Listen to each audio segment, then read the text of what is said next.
Hello, hello. Hope everyone's well out there. So this is Union Tapes episode number 21, and I've been chasing this one for a little while. But we finally got to catch up with Nick Phillip from Anarchic Adjustment, RAD Action Bike fame. We get deep into the many topics that he had hands-on involvement with, meeting Jess Dyrenforth, trips to Rom back in the early days, starting Anarchic Adjustment mail order from his bedroom, landing a job at BMX Action Bike and working with Dave Curry, the influence Dave Curry had on the scene and how important he was as a figure that not that many people talk about today. All about the behind the scenes of Action Bike and Rad magazine, early Southbank scene, Mons Jam, being a rider rep for the ukbfa, Anarchic Adjustment becoming a clothing brand, the focus in the magazine on pushing street riding and evolving BMX into something a bit more creative and exciting than what it was becoming. Moving to California, working for Freestylin magazine, Homeboy magazine, and then Ozone, and getting into the rave scene in the early days of the late 80s and right back up to where we are now. Hope you enjoy this. It was really good for me. I've wanted to interview Nick for a long time. Sign up to our Patreon if you can. Thank you very much.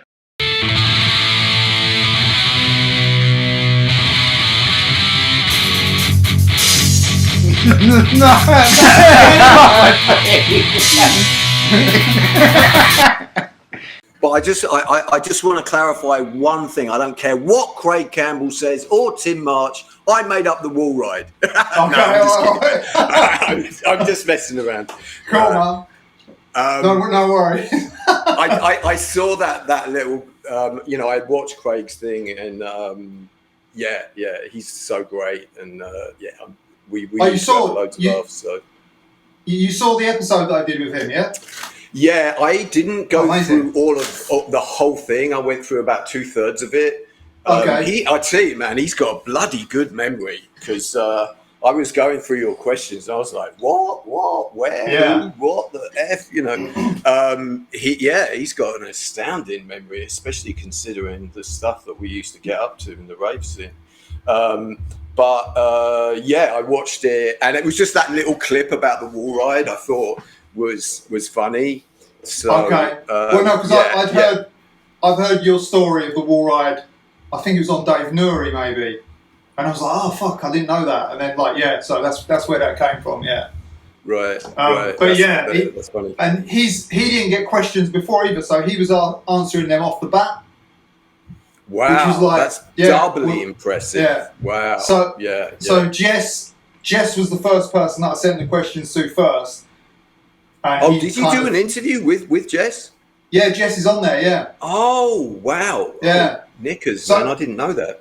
Yeah, that'd be obviously of interest to you. But and he said that helped. So yeah, so that cool. Was good. But yeah, it's like, man, thanks very much for spending some time. Because I really appreciate it. You've been one of the most requested guests that I've had. Has been you. So. Oh wow. Because people are keen, which is really fucking cool to see. Yeah, and I'm very keen. Yeah, so. Cool. But yeah, man, I'll get going. If you wanna get into it, we'll go now. Yeah.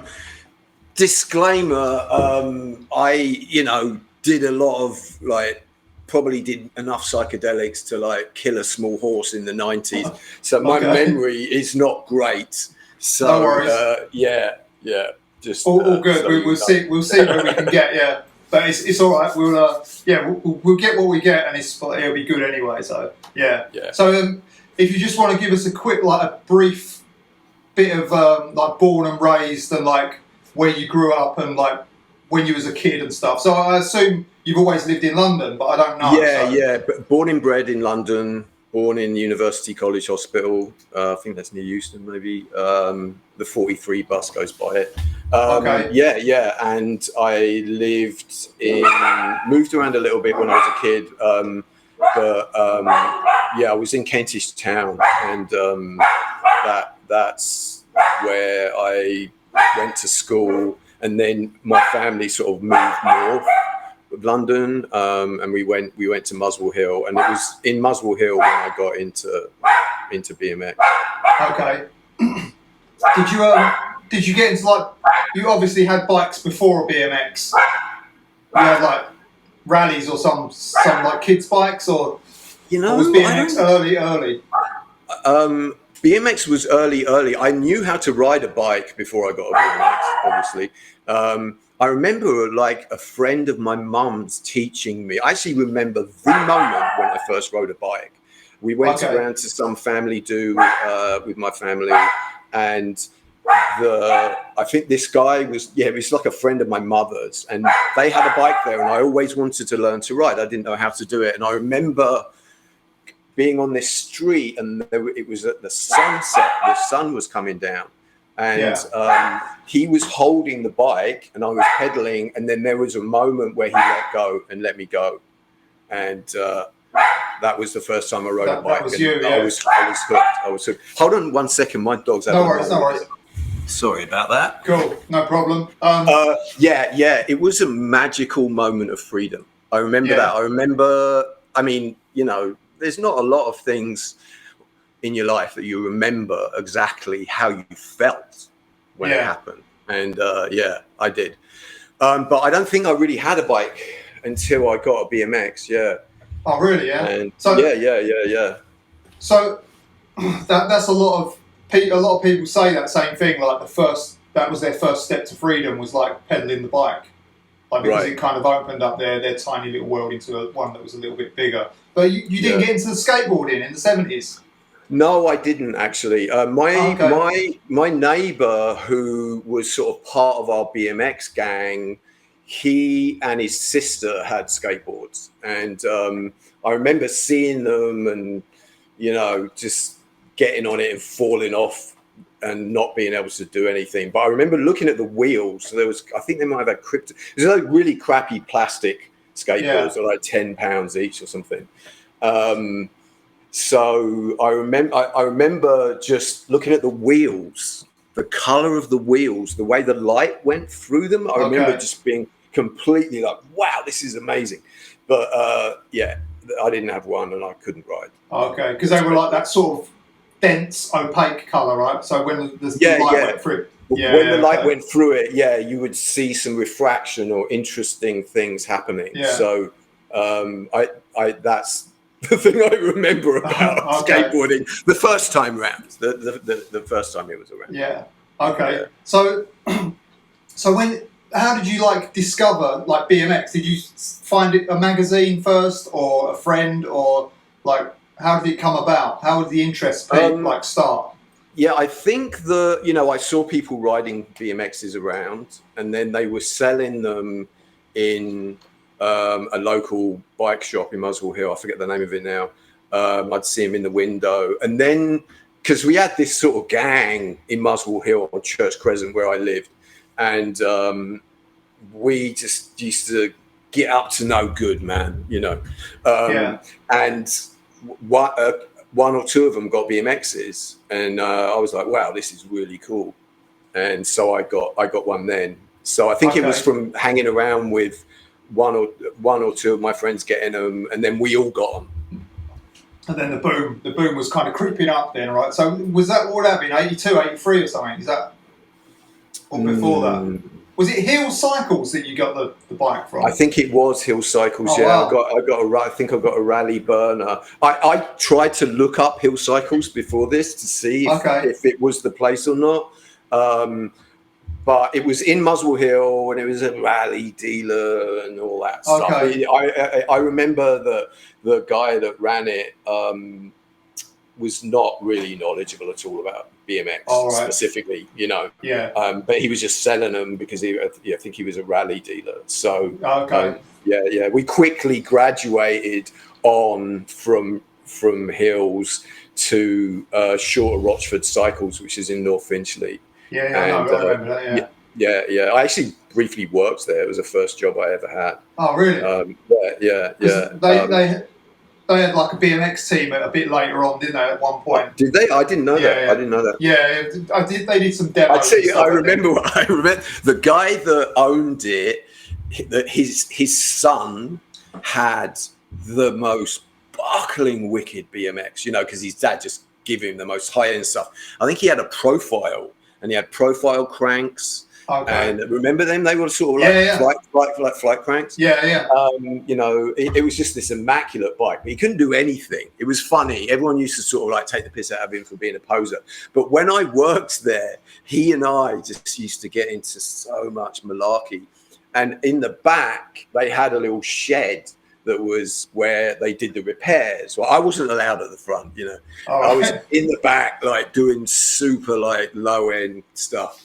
And but I'd hang out with him, and I remember once, honestly, that they had a compressor, you know, to pump up the tires. Yeah. I remember once that we pulled out an inner tube and just inflated it like as big from a bike that was being repaired, and inflated it. And it's like, I remember it go like as though it like went almost as big as the room before it blew up, you know.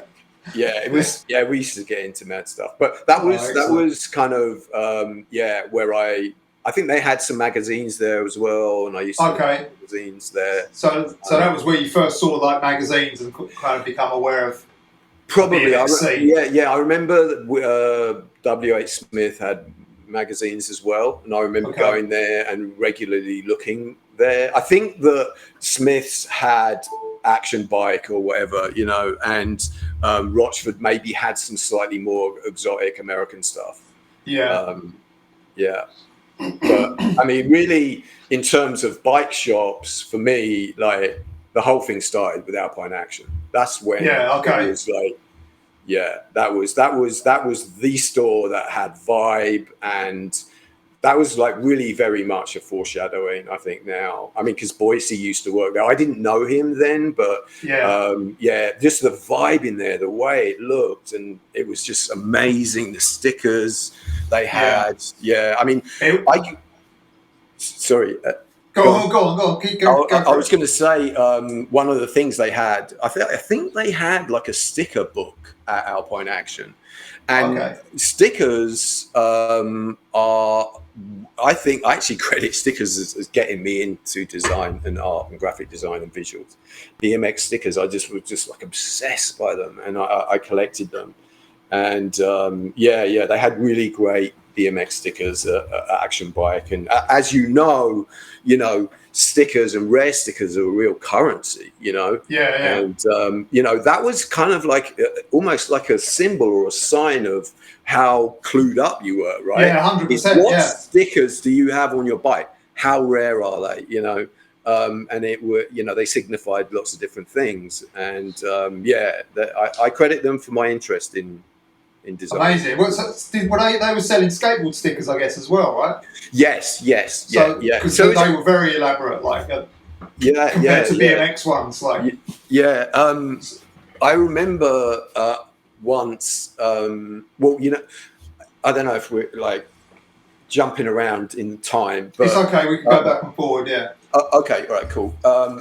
Just on stickers, there was this guy Dobie who was a photographer. And he used to hang out at Southbank. Have you heard of him? He lives where I'm at now. So I saw him probably 2 days ago. He shops across the road at the health food shop. Yeah, I see him all the time. Wow. Say hello to him for me. Every week I see that guy. Yeah. Amazing, yeah. I doubt he'll remember me, but... he will remember, yeah. He was the first person who ever... he introduced me to Public Enemy. So we used to go to Southbank, Jess and sometimes Craig, every Wednesday. And we used to ride our bikes there. And there was a bunch of skaters. And Dobie was there taking photos. He was taking photos for Transworld. And he had this bag. I think it was like an old Tesco's bag or something like that, full of like crazy rare stickers. And so the way I remember it, and one romanticizes these nostalgic memories, the way I remember it is that, the skaters thought that we were Muppets, which, is understandably correct analysis of us. But because I was obsessed by stickers and had money to buy them, I used to talk to Dobie, and he used to sell me crazy rare stickers like Death Zone stickers and you know, like really radically, actually pretty rare stickers, you know, like he got stuff from when he went over to America that he just couldn't get, you know. But I remember one time I'm buying, you know, we're eagerly awaiting what's going to be in Dobie's bag. He wouldn't always like sell. Like sometimes he would like show you, oh no, I'm not selling that one. You know, it would sort of tease. I remember he was like, here, listen to this. And he gave me, he had a Walkman.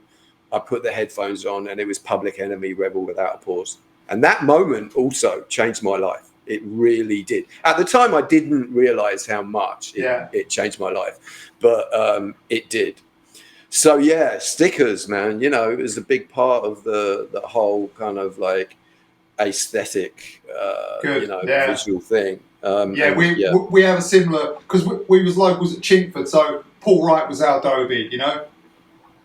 Yeah, so, Paul's such a great guy, man. He always had the good stuff, So, how early on was you going to Alpine Action? Like, did you used to go and ride Meanwhile Gardens and then go to Alpine, or did you just go to Alpine? Like, mostly just went to Alpine, but we did ride Meanwhile. Yeah, that was a great spot. Yeah. And that was what that like? So, roughly, like, what can you remember? What year you got? It's been 82, 83, I would guess, if it was like boom years, or did you, some of the people got them really early? But from what you're telling me, I would guess it's 82, 83. Around the ET era, Right, yeah. I mean, I remember when ET came out, and I'd been into BMX for a little minute. Like, you know, I forget exactly. It's all a bit foggy. Of course, same. I do remember when I remember ET coming out, and I remember I was already riding at that point. Okay. When did ET come out then? I think in the UK, I think it's winter of 82, I think. Wow, okay. Wow, that's pretty early on, yeah. So, like, immediately it was 83, you know, like winter, sort of November, December maybe. It was a Christmas movie over here, wasn't it? Right, yeah. So you're already riding. Do you, when did you first meet Jess? Because Jess had a story about him seeing you at school. And you really? I don't remember that. Wow, okay. So he had this story that you was, he's like, I met Nick Phillip. I'd seen him at school and he was wearing white race pants at school. So that's where you got that story from, because I remember looking through your questions like, bloody, this is really well researched. How did he know that? You know, I'd actually completely forgotten that I did that. And I don't really remember, to be honest, I don't remember knowing Jess much at my school. Maybe he saw me wearing those, you know, pants or whatever. I don't know. I just remember the people were saying, there's this kid up in Highgate, you know, because Highgate's very slightly south from where we were in Muswell Hill, through Highgate Woods. There's a kid, he's got a track above Highgate Tube Station, and he's wicked. He's really good. So we went up there, some of our Muswell Hill crew went up there, and I remember, this is my first memory of him and everything. And I remember there was like just a few really young grommets that were like really bad. And then there was him. And I remember he made kind of like a table, I think some kind of jump. I don't know if it was whoops or tabletop or whatever, but I remember seeing him just cranking and doing a really wicked flat top, flat one, and I remember thinking, wow, this guy's really good. He's got really good style. So we just started riding there together and became mates. His dad was really cool. He was very supportive, and he used to take us around. And it was funny because his mum and his dad were separated, but they lived in the same building, up and down. And so we used to like sometimes hang out with his mum and sometimes hang out with his dad. And they were both artists and super creative. His mum was into fashion and was just very sophisticated, kind of literate woman. And his dad was kind of like considered, pretty well regarded pioneer of the batik, which is this kind of printing technique. Very interesting. So it was in addition to riding bikes and riding that track, which was really the best thing to ride in the area at the time. yeah, like the influence of his mum and dad was always something that was really cool, you know. And then he built a half pipe in his Yeah, that's right. Later on, yeah. So was that the first place that you like discovered to actually like purposely ride BMX other than riding it around the streets, or had you been to somewhere else and ridden? No, our little gang, we were already riding. We were setting up like planks with bricks and making little ramps and doing stuff like in Muswell Hill, in Church Crescent. But you never been to a track or a skate park or anything at this point? I think that might have been one of the first dedicated places that I went to. Certainly, like the first place that I regularly went to. But I had a mate that was in our little gang. His name was Silas, and his dad used to take us to Romford Skate Park every single Sunday. So we got on that pretty early. Like we that was a regular place that we used to ride and met everybody there, you know. Yeah, one of my friends actually met you guys. He's my age, and he met you there in the early days, and he used to talk of Silas, and they used to call you Pixie, right, back in the day. Yeah, that's right. Yeah. And he always would come back with these stories about the guys at ROM.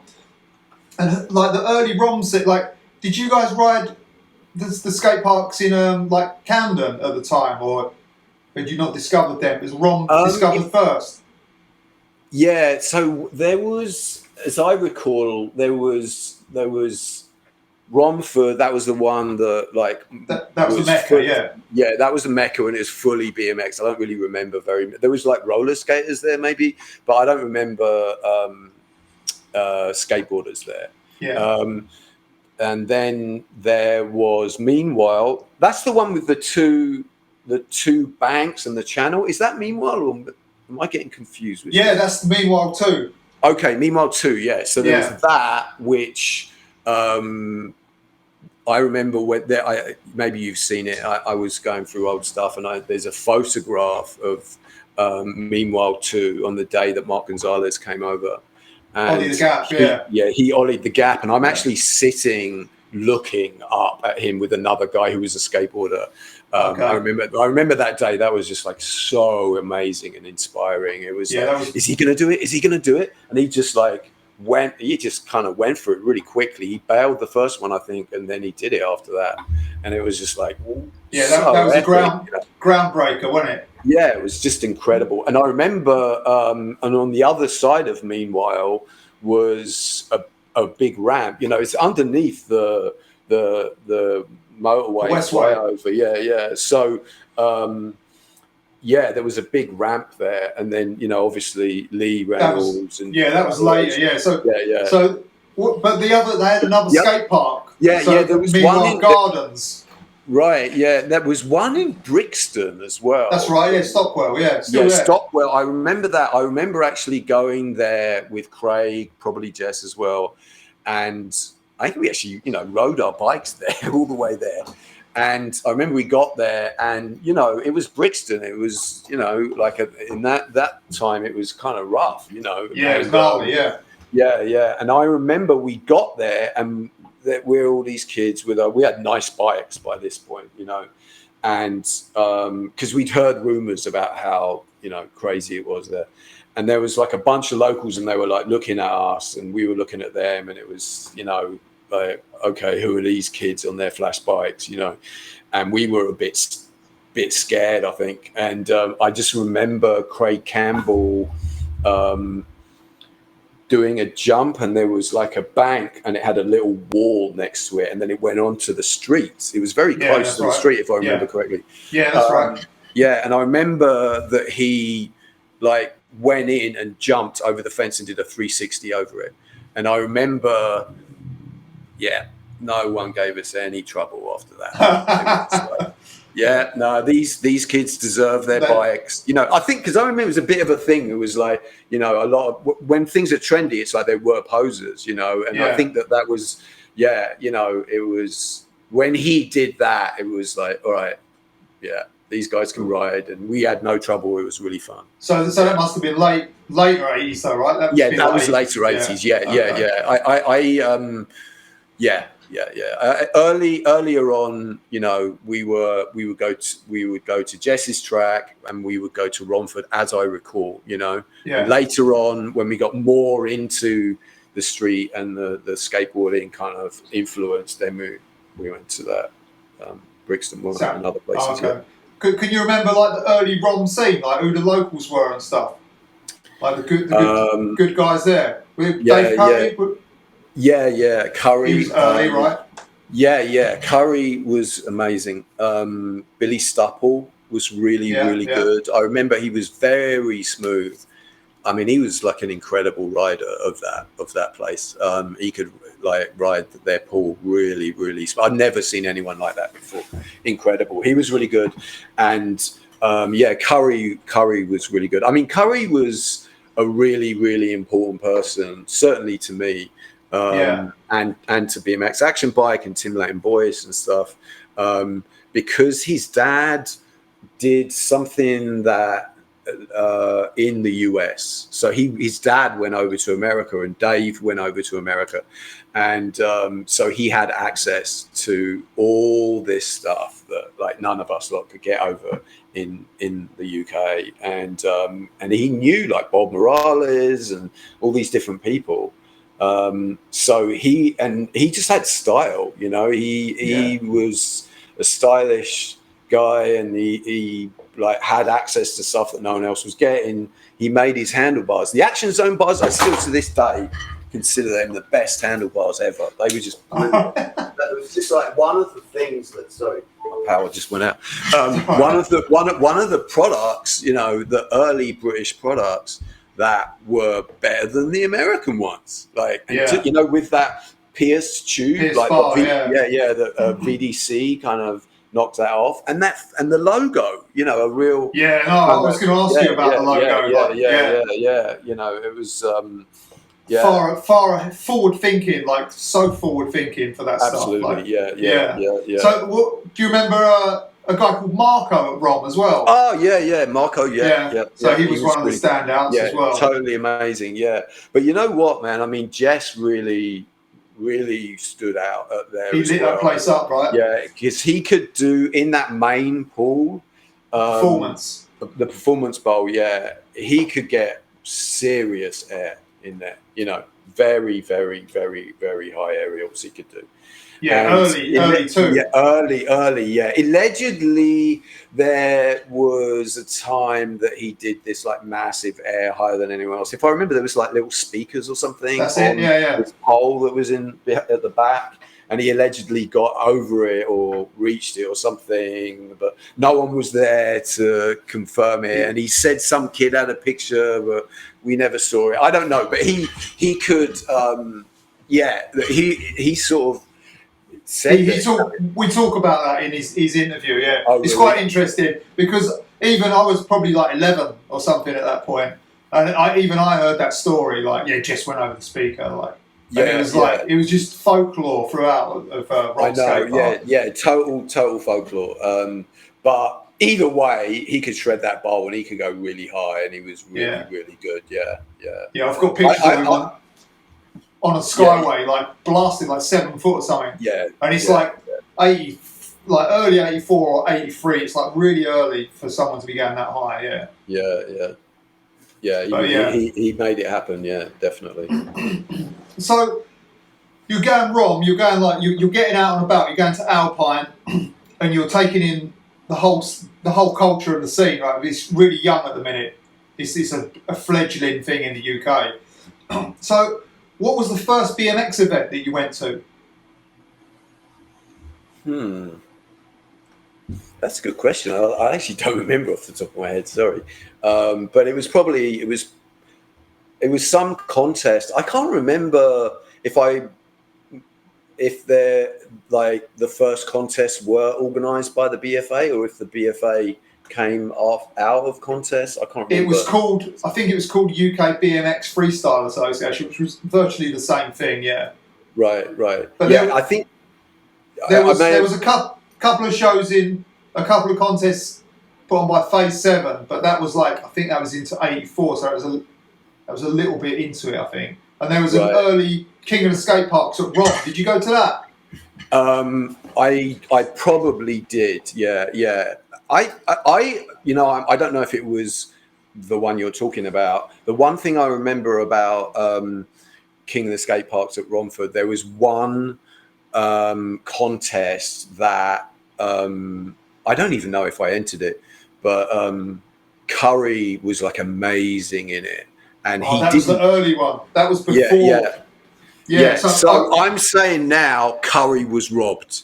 He was robbed. We were all just like, he should have won it, because I remember he did a Wilton. He had a coaster break, and so he used to do goofy-footed Wiltons before anyone else. And he did like they actually had if I remember correctly, they had a quarter pipe set up. Okay, what was King of Skate Parks? So he was in the GT gear, the yellow gear with a white bike. That was it. Yeah. So that contest, I went to that.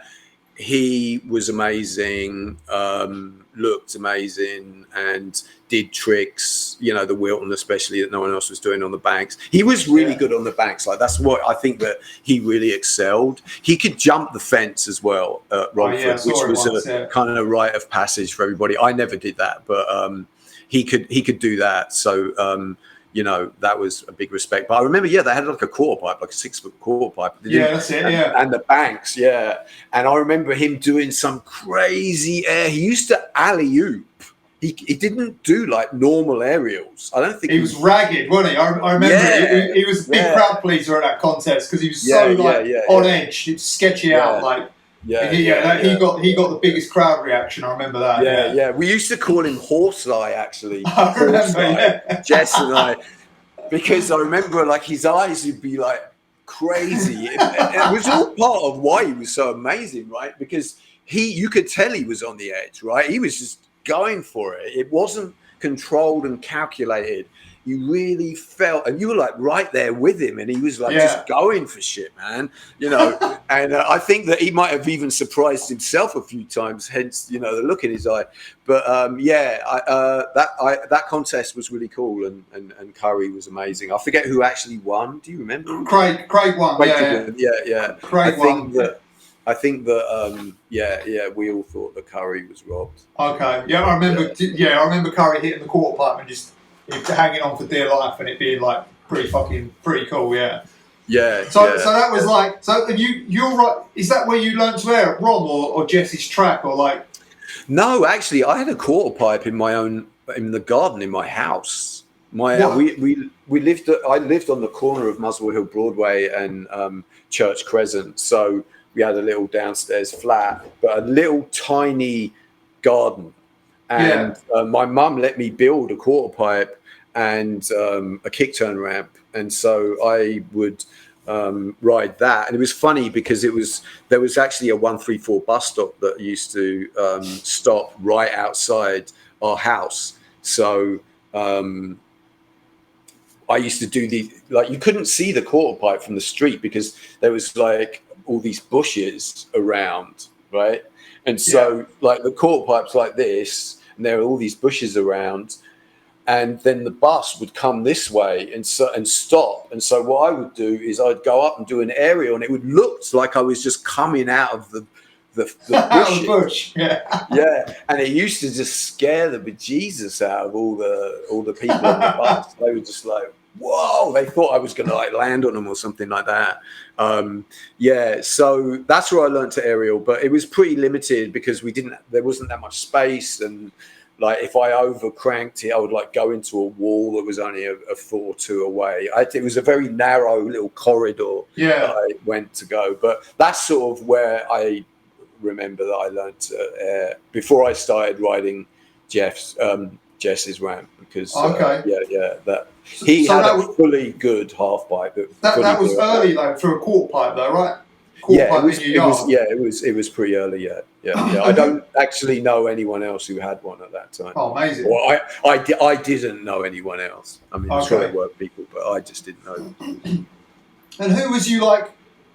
Who was your like inspiration for riding BMX at this point in time? Like out of the early days, like was it American guys, English guys, bit of both? Like Can you remember who you was looking at? It's Thinking, funny. oh, these guys are awesome. Yeah, I remember you mentioned in your thing about that TV show, and Andy Ruffle was on it doing a little demo. Yeah, I remember that, and I remember being really, really impressed with him and seeing that on TV. Tim March, of course. So I think maybe some of those UK riders a little bit before I started finding out who the Americans were. Finding the US mags, Yeah. Okay. And then so then we're moving into BMX contests, I guess, at this point. Right. Could you remember going to sports hall contests? Early on. Was Whole Shot surely not the first one that you went to, right? The first Whole Shot. It was the first one I remember going to. Oh, really? Yeah. Actually, no, that's not true. I think that we did the circuit of a few contests in different places. I don't think Whole Shot was the first one, because I think that Whole Shot was like a bigger one, there were smaller ones that happened. And I remember going to some other ones and riding and competing and stuff like that. But yeah, Whole Shot was kind of, it was like a really big one, and some American riders came over for that. So yeah, that was the second year. The first year it was called the English Championships or something, and it kind of evolved into Whole Shot. But yeah, so did you ride that, or did you just spectate? In Whole Shot, yeah, I think I probably just spectated. I think the only Whole Shot I can remember actually is the one where I showed Eddie Roman the wall ride. That's the one that I can only specifically remember. So I don't know in a time thing where that's later on. That's 86. That one. Yeah. Yeah. Okay. Right. Yeah. So I don't remember entering a Whole Shot or competing at a Whole Shot. I think I just watched. Yeah. I just remember a Whole Shot being like the big one. The spectacle, that's right, yeah. And did you, at this point in time as well, it was BMX was sort of appearing on TV. There was TV shows like BMX Beat and stuff like that. Right. That's what I meant when I saw Andy Ruffle. I think I saw Andy Ruffle ride. Okay. BMX Beat and Kellogg's and that. But what did you think of BMX Beat when that kind of came out? Did you have an opinion on it, or did you just think, cool, it's BMX and it's on TV? I think that. I just thought, it was BMX and it was on TV. I don't think that I thought that much more about it, what it was doing to the image, or if it was good or not. I think I was just still kind of, young and excited, and anything to do with BMX was interesting to me. And this thing that I've been into for a minute, I forget exactly how long, but for a little while, was getting big, ET and this and television, magazines. And so I think it was exciting. I mean, being on the upshift of any kind of cultural movement is an exciting place to be. Just because things are happening, it's dynamic, and you can see its influence and you can see it growing. And if it's something that you've been into before it gets popularity, then that's another kind of affirmation of your compass kind of pointing in the right direction. Yeah. So, I mean, a lot of that stuff is happening subconsciously when you're a teenager and you don't really know, what you're thinking exactly. But it was amazing. It was the first real proper thing that, I got into. So it was really awesome. Cool. That was funny because I remember watching BMXB, and I was younger than you as well. And I remember thinking, I've been wrong, and I've seen guys go higher than what they're going on this TV show.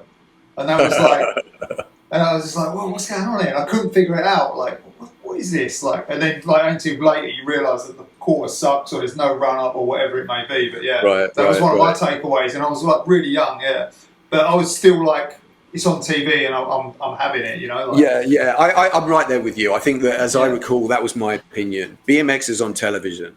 That's it. That's enough. I don't think that I put it through too much more of a critical. Okay, cool. No worries. So then, did you go to the Edenbridge National? Can you remember? Which was quite a sort of seminal contest sort of just outside the M25. Who competed in that? I know Jess was there, Carlo was there, Dave Slade was there. Okay, There was like it was one of the bigger ones, yeah. It was early, like. Yeah, if those guys were, I don't remember it specifically, to be honest, but if Jess was there and Slade was there, then I was probably there, you know. Okay. I mean, you just can't remember that specific one. That specific one. The name Edenbridge rings a bell. I should have looked that up before the interview. No, it's all right. But, probably was. I mean, you know, like Jess and I used to hang out and travel and go to places together. Yeah. You know, we were really good mates, and so it was. Probably went to it. Yeah, you went to it. Yeah. Enjoyed it. So, and then you probably like if we're in sort of 85, that's probably the year that you started sort of going to more of those events, right? Probably, yeah, getting more into it deeper, yeah. Do you remember the photo shoot of BMX Racer and Freestyle where you was on the deck and Jess was doing the airs? It was like snowing. Yeah. So that's the first time I ever got in a magazine. Nick radicalized. Nicky Radical. Had a pair of like super over the top sunglasses on, and I think I couldn't even really do aerials very well. I mean, nowhere near as good as Jess. Excuse me. But I think they wanted me in the photograph because I think I had a fluorescent sweatshirt and I looked a bit mental, you know.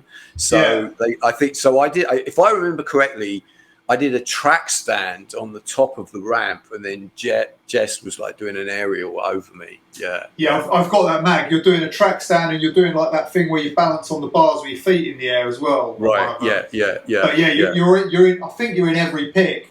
But it was like that was on Jesse's ramp. Yes, that was on the ramp that he had in his the quarter pipe. Yeah, so he had a quarter pipe first. I think he had a good long run up. I think he had a decent sized garden. And then after that, he built a half pipe. I remember the half pipe he built was like really good, wide and tall, and he could ride it really well. But we just used to.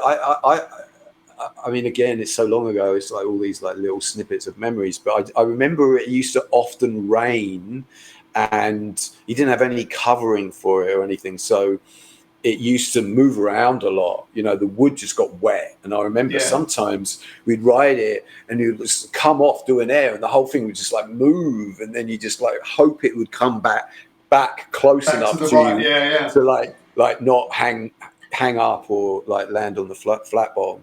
But I mean, that was when he got that half pipe. That's when he that's when he excelled. That's when he got really, like he could really ride it well. He was doing lots of tricks, you know, and then that's probably where I learned to get as good as I ever got at vert, which wasn't all that. Was there, and people used to come over, and you know, Jess was pretty much the ruler of it, but other people would come over, and you know, we'd all push ourselves. You know, Eric used to go and ride that as well, right? Yeah. I remember Jess and Eric were very close, and I'm pretty sure I remember Eric coming over. Yeah, we did Eric as well. You probably haven't seen that one either. Wow, oh, man, I've got to watch that. Yeah, that's fun. Amazing. Yeah, I remember he claimed he could do a hand plant. That's right. And he went for it on multiple occasions. I never saw him pull one off, but he went for it, and it looked cool for a second. Yeah. So the story is he pulled one in Romford Pool. That's what he says. Yeah. Wow.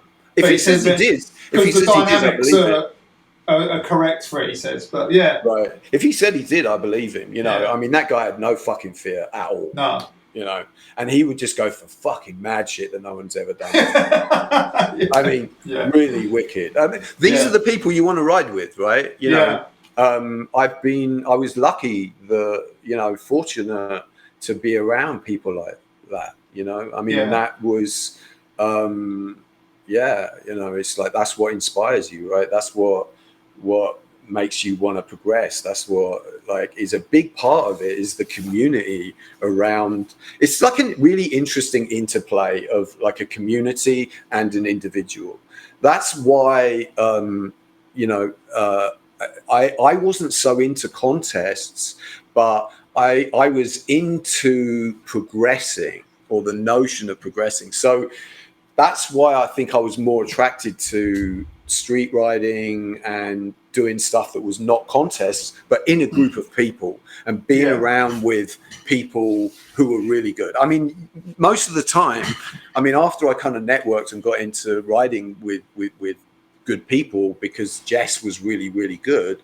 I would be constantly riding and I'd be like the worst person, which is a great place to be if you want to get better. If you're riding with people who are that good as well, it's not like exactly, it's not a bad place. Yeah, it's an energy transfer. I think you're all sharing something very similar. And it's. Sorry, I was just going to say that when you're in a group of people like that, and as I recall, we would push each other, but everybody was kind of like wanted everyone to get better.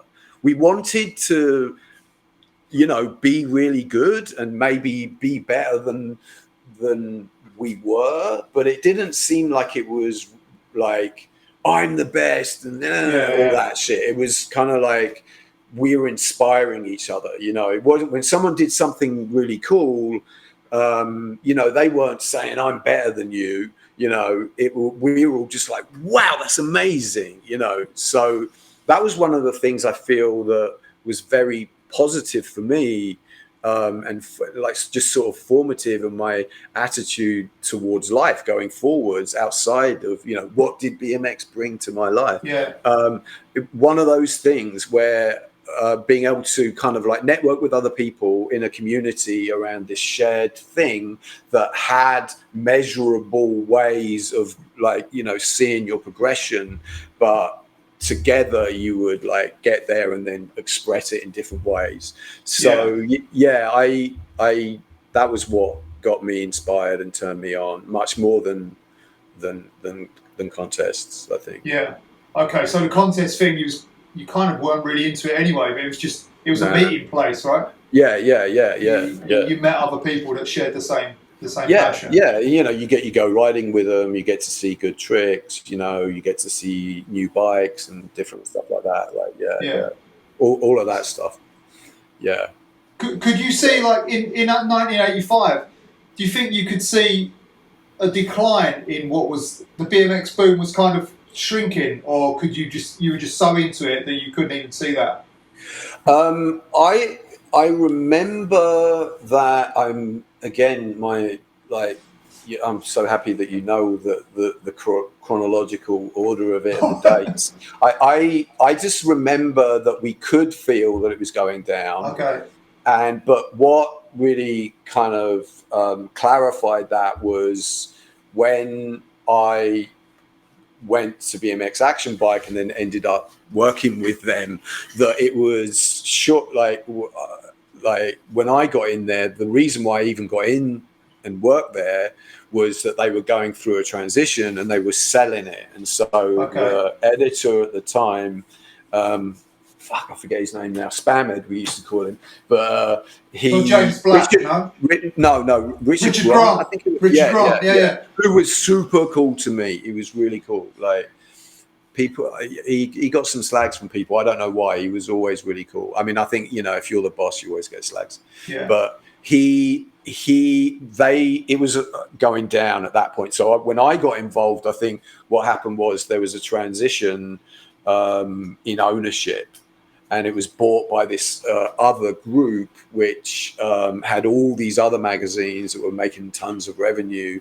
And I think that, it wasn't like their big flagship magazine that was like they were getting loads of money from. So that's the first time I think I really noticed that it was going down, and, from a commercial kind of point of view. We were just like mad into it, so we didn't really care, because I think we felt also maybe only subconsciously at the time, but we were into it before it was going up, or before we saw it in movies and we saw it on television. So that, like, where it went in that cycle didn't drive what our relationship to it was. Oh, yeah, because you was already invested. Right. And also you don't know how far down it's going to go. So was you in, how did the action bike thing, was you there in 85 or 86? I think it was 86. It was 86 because sorry, go on. Go on. So like the Dave Curry, Dave Curry was doing what you was doing before you, was he? Or was Correct. he? Yes. Yeah. Okay. He was kind of like a freelance contributor, and he was doing stuff. I don't think he was doing photography. I think he was doing mostly graphic design. And we did lots of stuff with Xerox machines and stat cameras and stuff back then. Yeah. But yeah, he was affiliated with the magazine before me, and then I came in, and there was a point where we would work on some things together, actually. Oh, really? Yeah.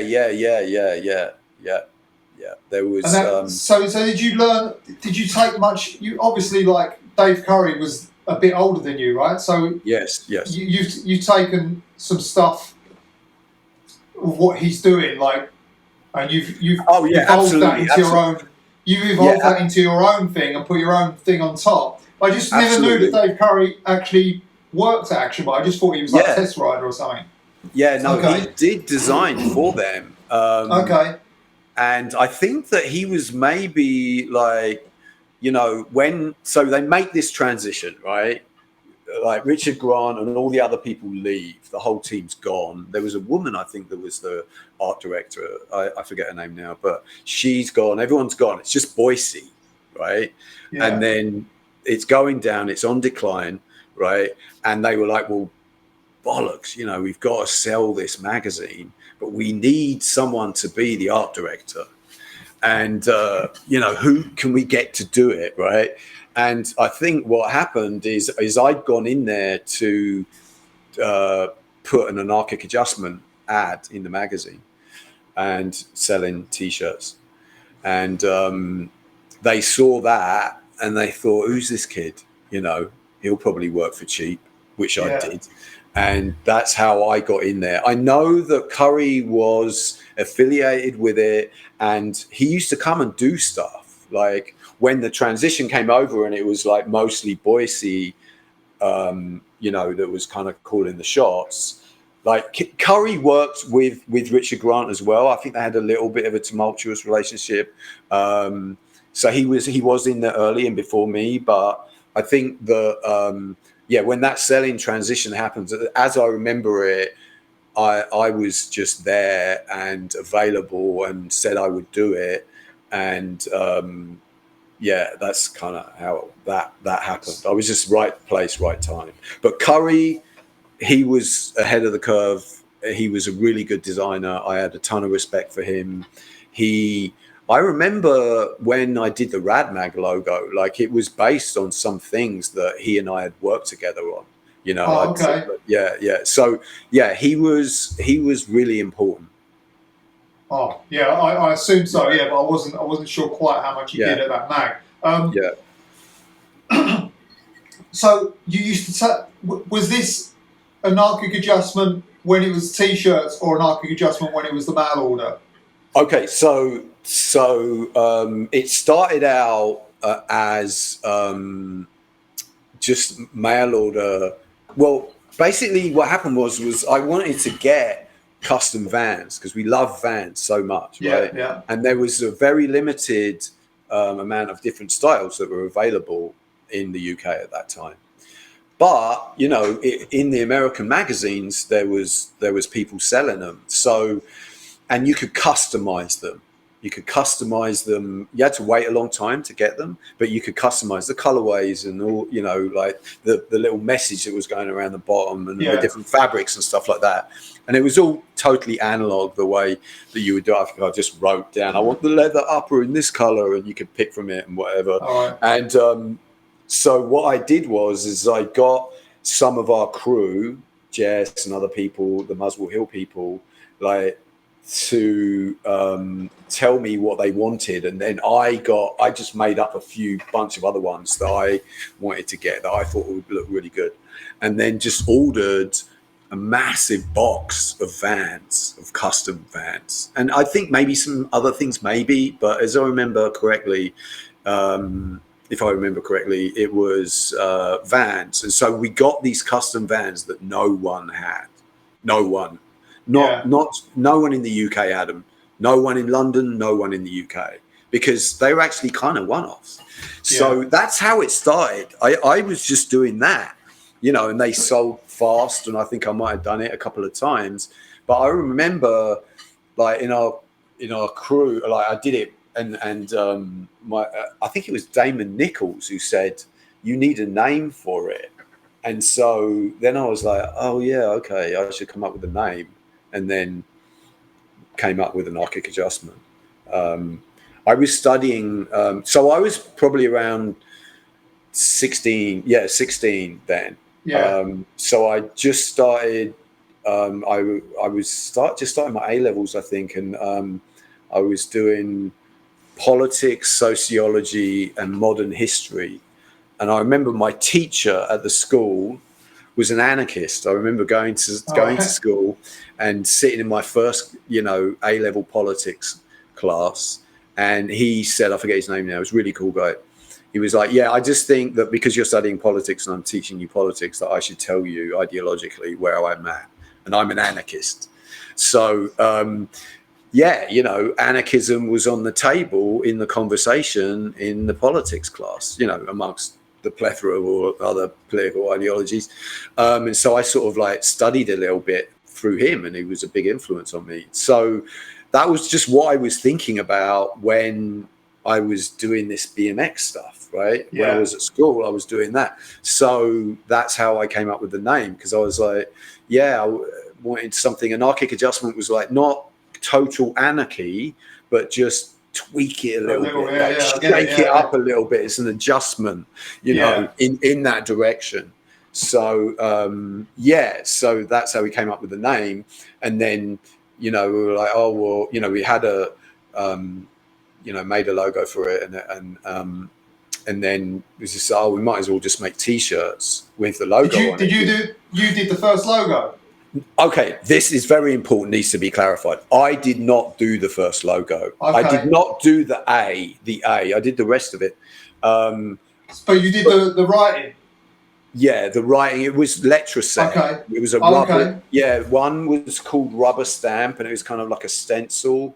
And then the one underneath that said Narcic, right? Because there was an A that was hand drawn by my friend Alistair McKenzie.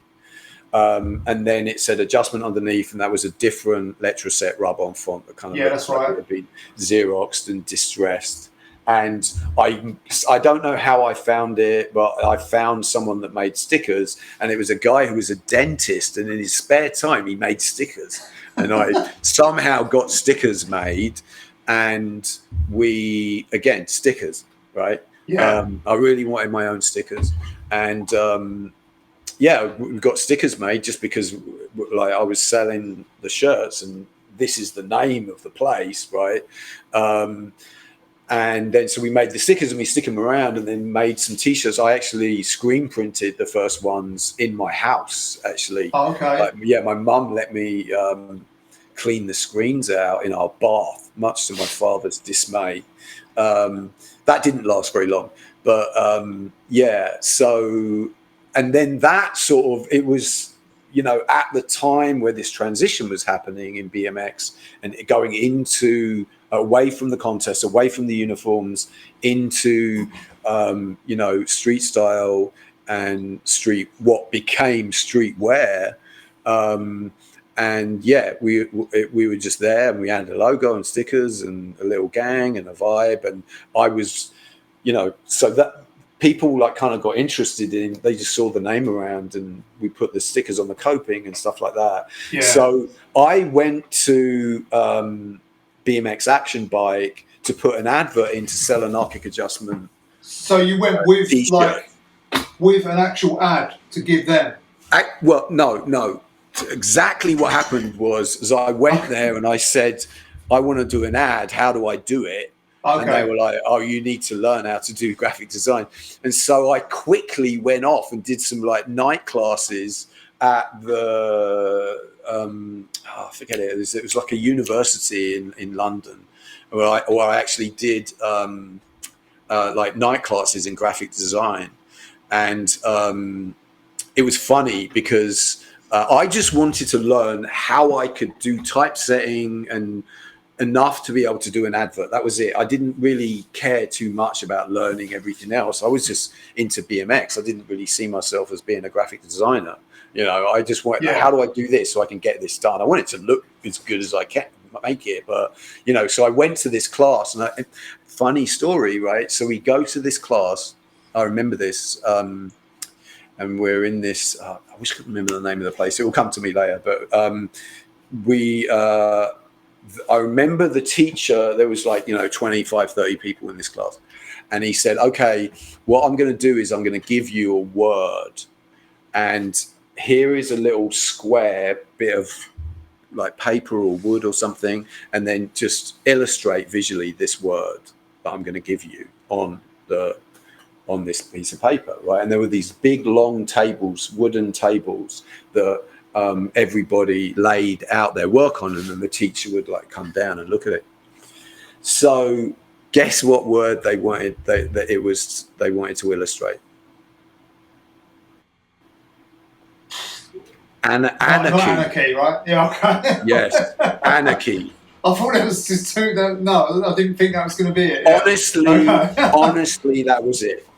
It was anarchy, and so basically, instead of using the card that they had given everybody else, that everyone else did there on, I just got like some chalk or a wax pen or something, and on the actual table, I just drew a square and did like an anarchy A on it.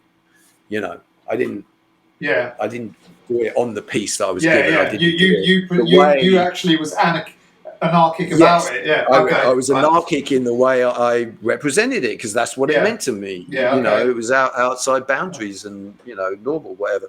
And I remember I didn't get kicked out for that, but let me say a conversation was had and I never went back. But I learned enough to be able to do the ad, right? So I go back to Action Bike, and it was a short period of time, weeks or something, and I go back and they were like, yes, wow, okay, cool. You can put it in the magazine. And then, so Tim says that's how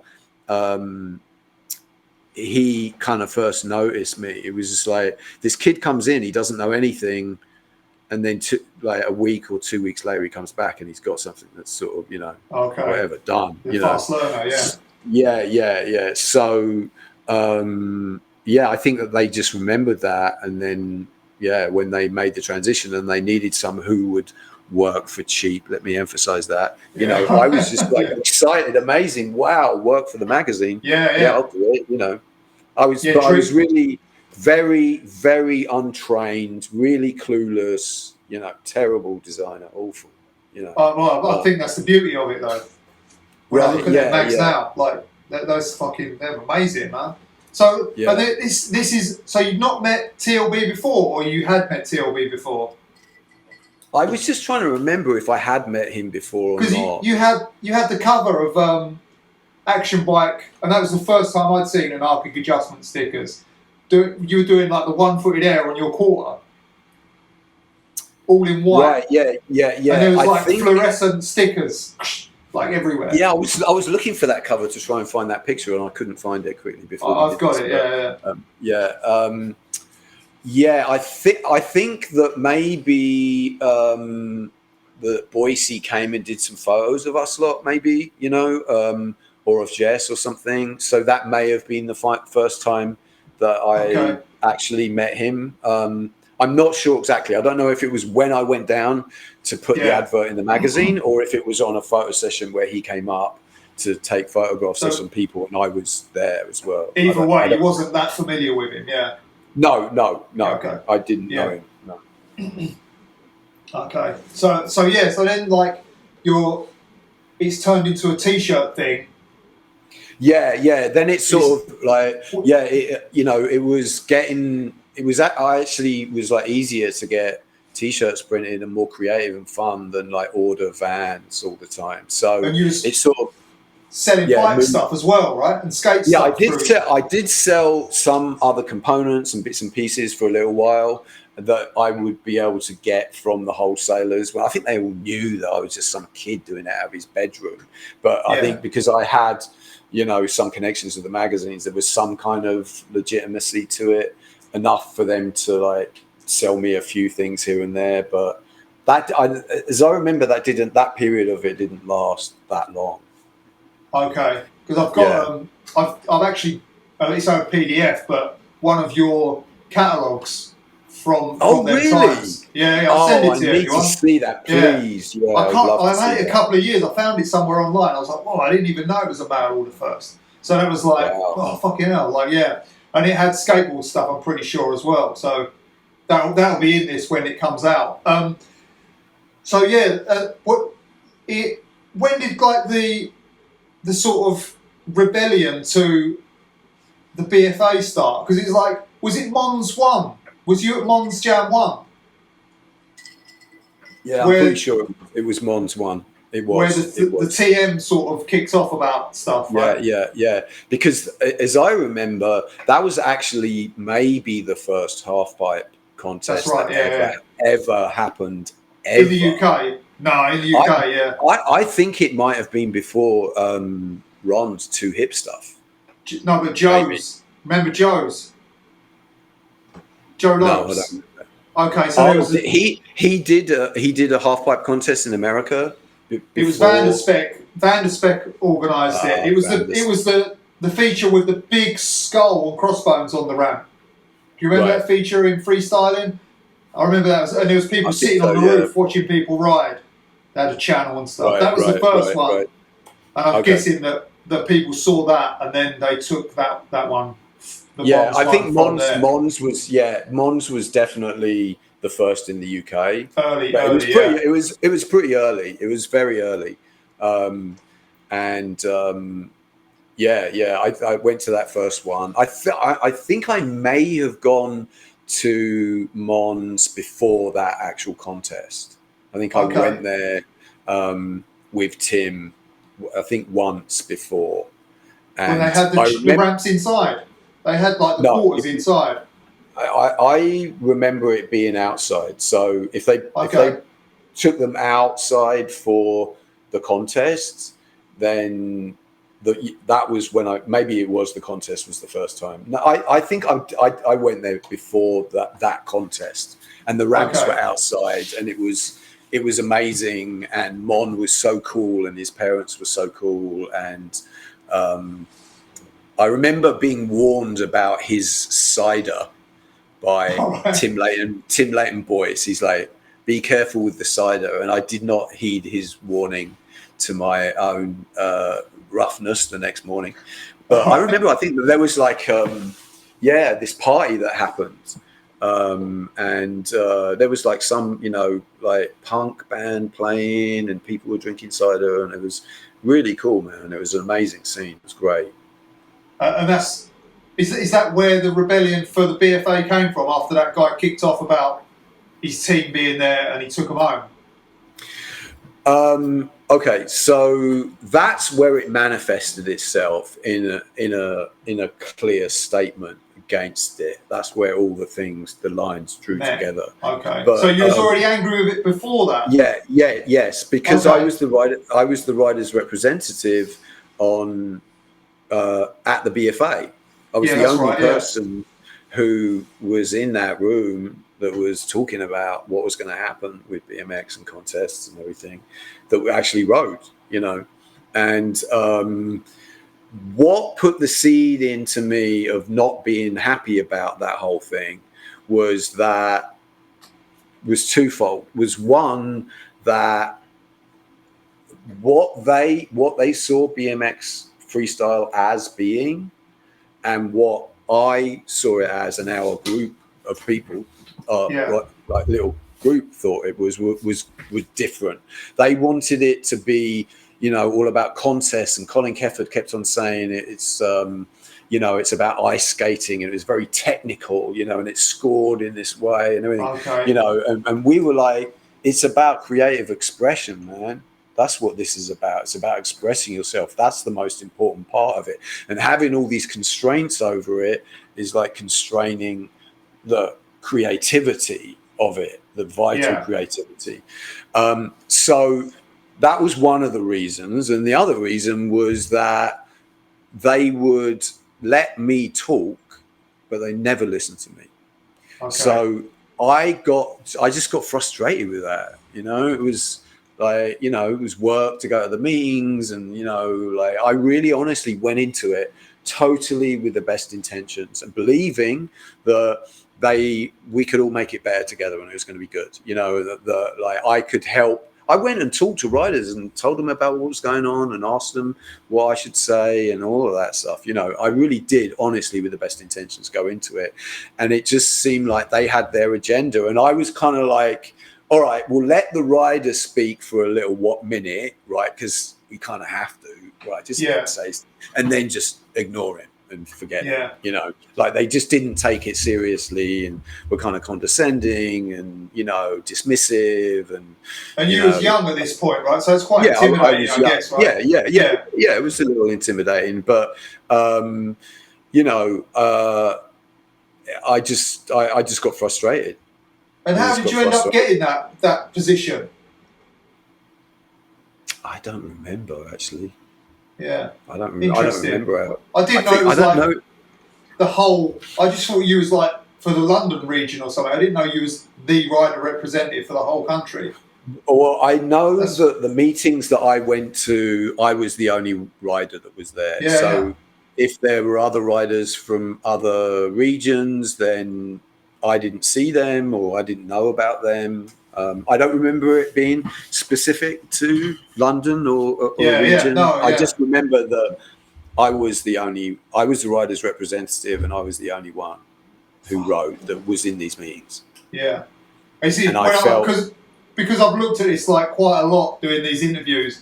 It's like when you look at the early stuff, the early stuff was free, like what you're saying. It was completely like a different thing. Until those adults came and they boxed it into this this rubbish, you know, like this stiff, horrible thing.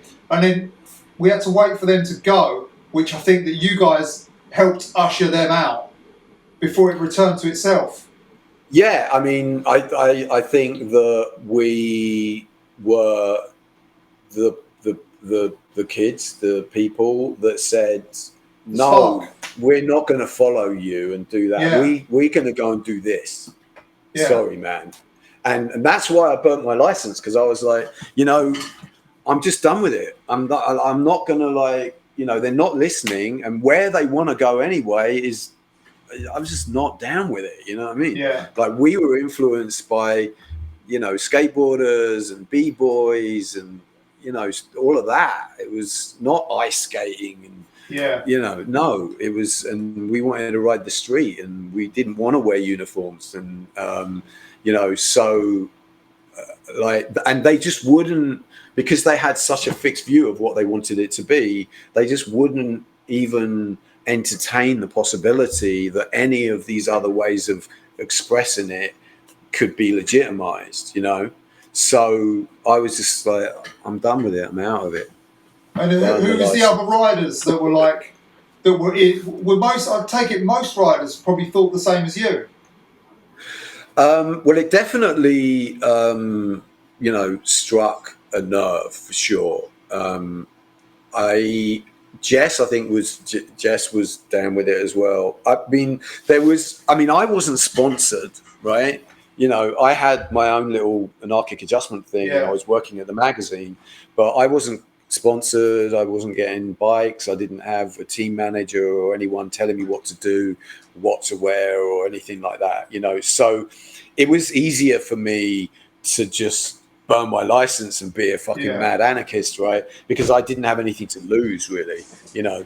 But I know that at the time for Craig, it was difficult because, you know, he was on the Skyway team and he was traveling and doing contests and in the magazines and getting bikes and, you know, had his own signature bike and all of that stuff, you know. So, I mean,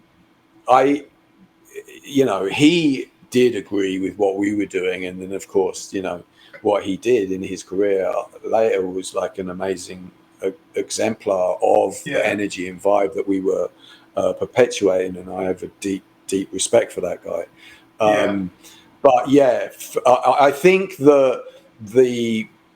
it seemed to me the bulk of the opinion was that, yeah, you know, the BFA in these contests, like, they are not telling the full story, you know, and they're not representing, the whole spectrum of what this is about. Yeah, that's pretty interesting, that whole topic, I think. Like, definitely, like, you can see that getting pushed and pressured and then it just pops, you know? Yeah, there's actually, there's a guy who is this guy, Dom Phipps. I don't know if you've heard of him. Dom Phipps, yeah. He's working on a new book right now. And there's going to be a whole chapter about that UK scene and what happened and how it went on, and people involved in that scene kind of like had an influence over what happened in freestyle, in BMX, and, you know, and later in other aspects of street culture. I mean, I remember that when we started, like, you know, wearing streetwear and not wearing uniforms and riding with skaters and doing street style stuff and all that, wall rides and everything, you know, it was the first time that people in the UK kind of were like doing something that was different from like that the Americans hadn't done already. I know that Van der Speck and the Curb Dogs, you know, like Maurice Mayer's fucking awesome guy. I'm like, a good mate, you know. I know that they were kind of like in parallel, right around about the first time, around about the same time doing stuff, and Van der Speck really is the granddaddy of all of it, as far as I know. He really is. Like, and you know, Curry and all of us lot just worshipped Van der Speck.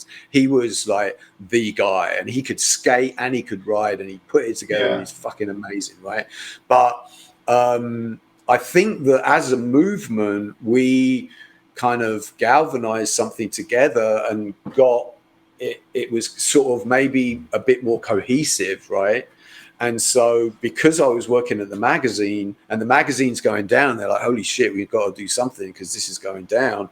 Street, vertical, streetwear, etc. That sort of movement gave energy to it. So, you know, the publishers and whatnot kind of, you know, like let us do it, put it in the magazine.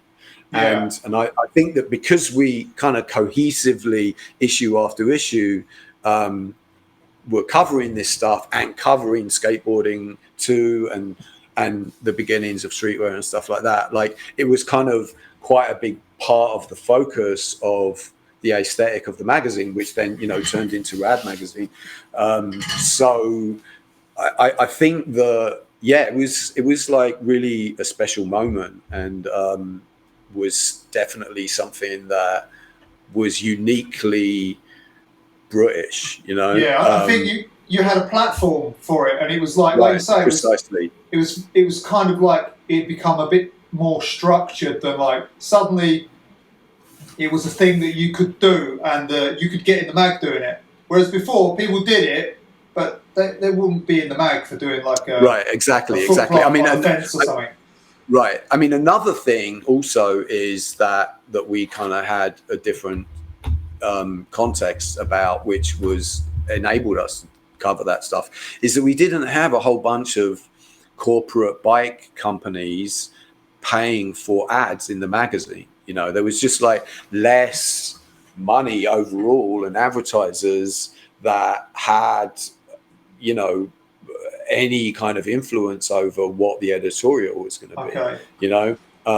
Certainly in America, because it was just such a bigger business and there was a lot of money moving around in it, that those the companies were able to have more influence over what the content of the magazine was, you know. So if it wasn't the bike that they were coming out with, or the race pants, or the this or the that, you know, it was, like you say, it was covered a bit in those magazines, but we kind of were able to make it sort of a bit of a focus of what we were doing, that's right. you know.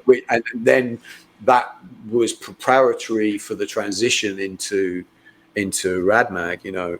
So and there was a new look to it as well. It wasn't just like you're doing that and you still look like this. You're doing that and you look like something else. Like, you had a whole new identity. Yeah. I mean, if you look at, say, for example, I mean, this kind of ping-ponging over the Atlantic has been going on in pop culture for a long time, you know, like pop art, actually, the first pop art ever art show that happened in the UK. Yeah, before it got really famous. It was actually at the ICA gallery in London in the 50s, before it ever got popular in America and became a massively important, you know, art movement that was driven by Warhol, and et cetera, et cetera. Or, for example, say punk, right? That actually really was kind of like the New York Dolls and the Ramones, right? But then you know, Malcolm McLaren sees that, and then he kind of repackaged it with this very British flavor, and it was very much touched the nerve because of all the socio-economic things that were happening at the time in the UK, that it really popped off. And, you know, the Sex Pistols really, like, that phenomenon happened, you know. So this sort of thing where thing might germinate, you know, in America, and then maybe come back over to the UK and kind of morph and change, you know, and then go to America and have some influence over there. I mean, there's a history of that happening. So it's just that it was the first time I remember the people in the US were kind of like, hold on, what's going on in the UK? There's like this group of people that have this look, and they're doing this, you know, they're riding up walls, and they're doing, you know, all that. I think that's something that made it special. 100%. So at this point in time, you're riding Southbank, I guess, right?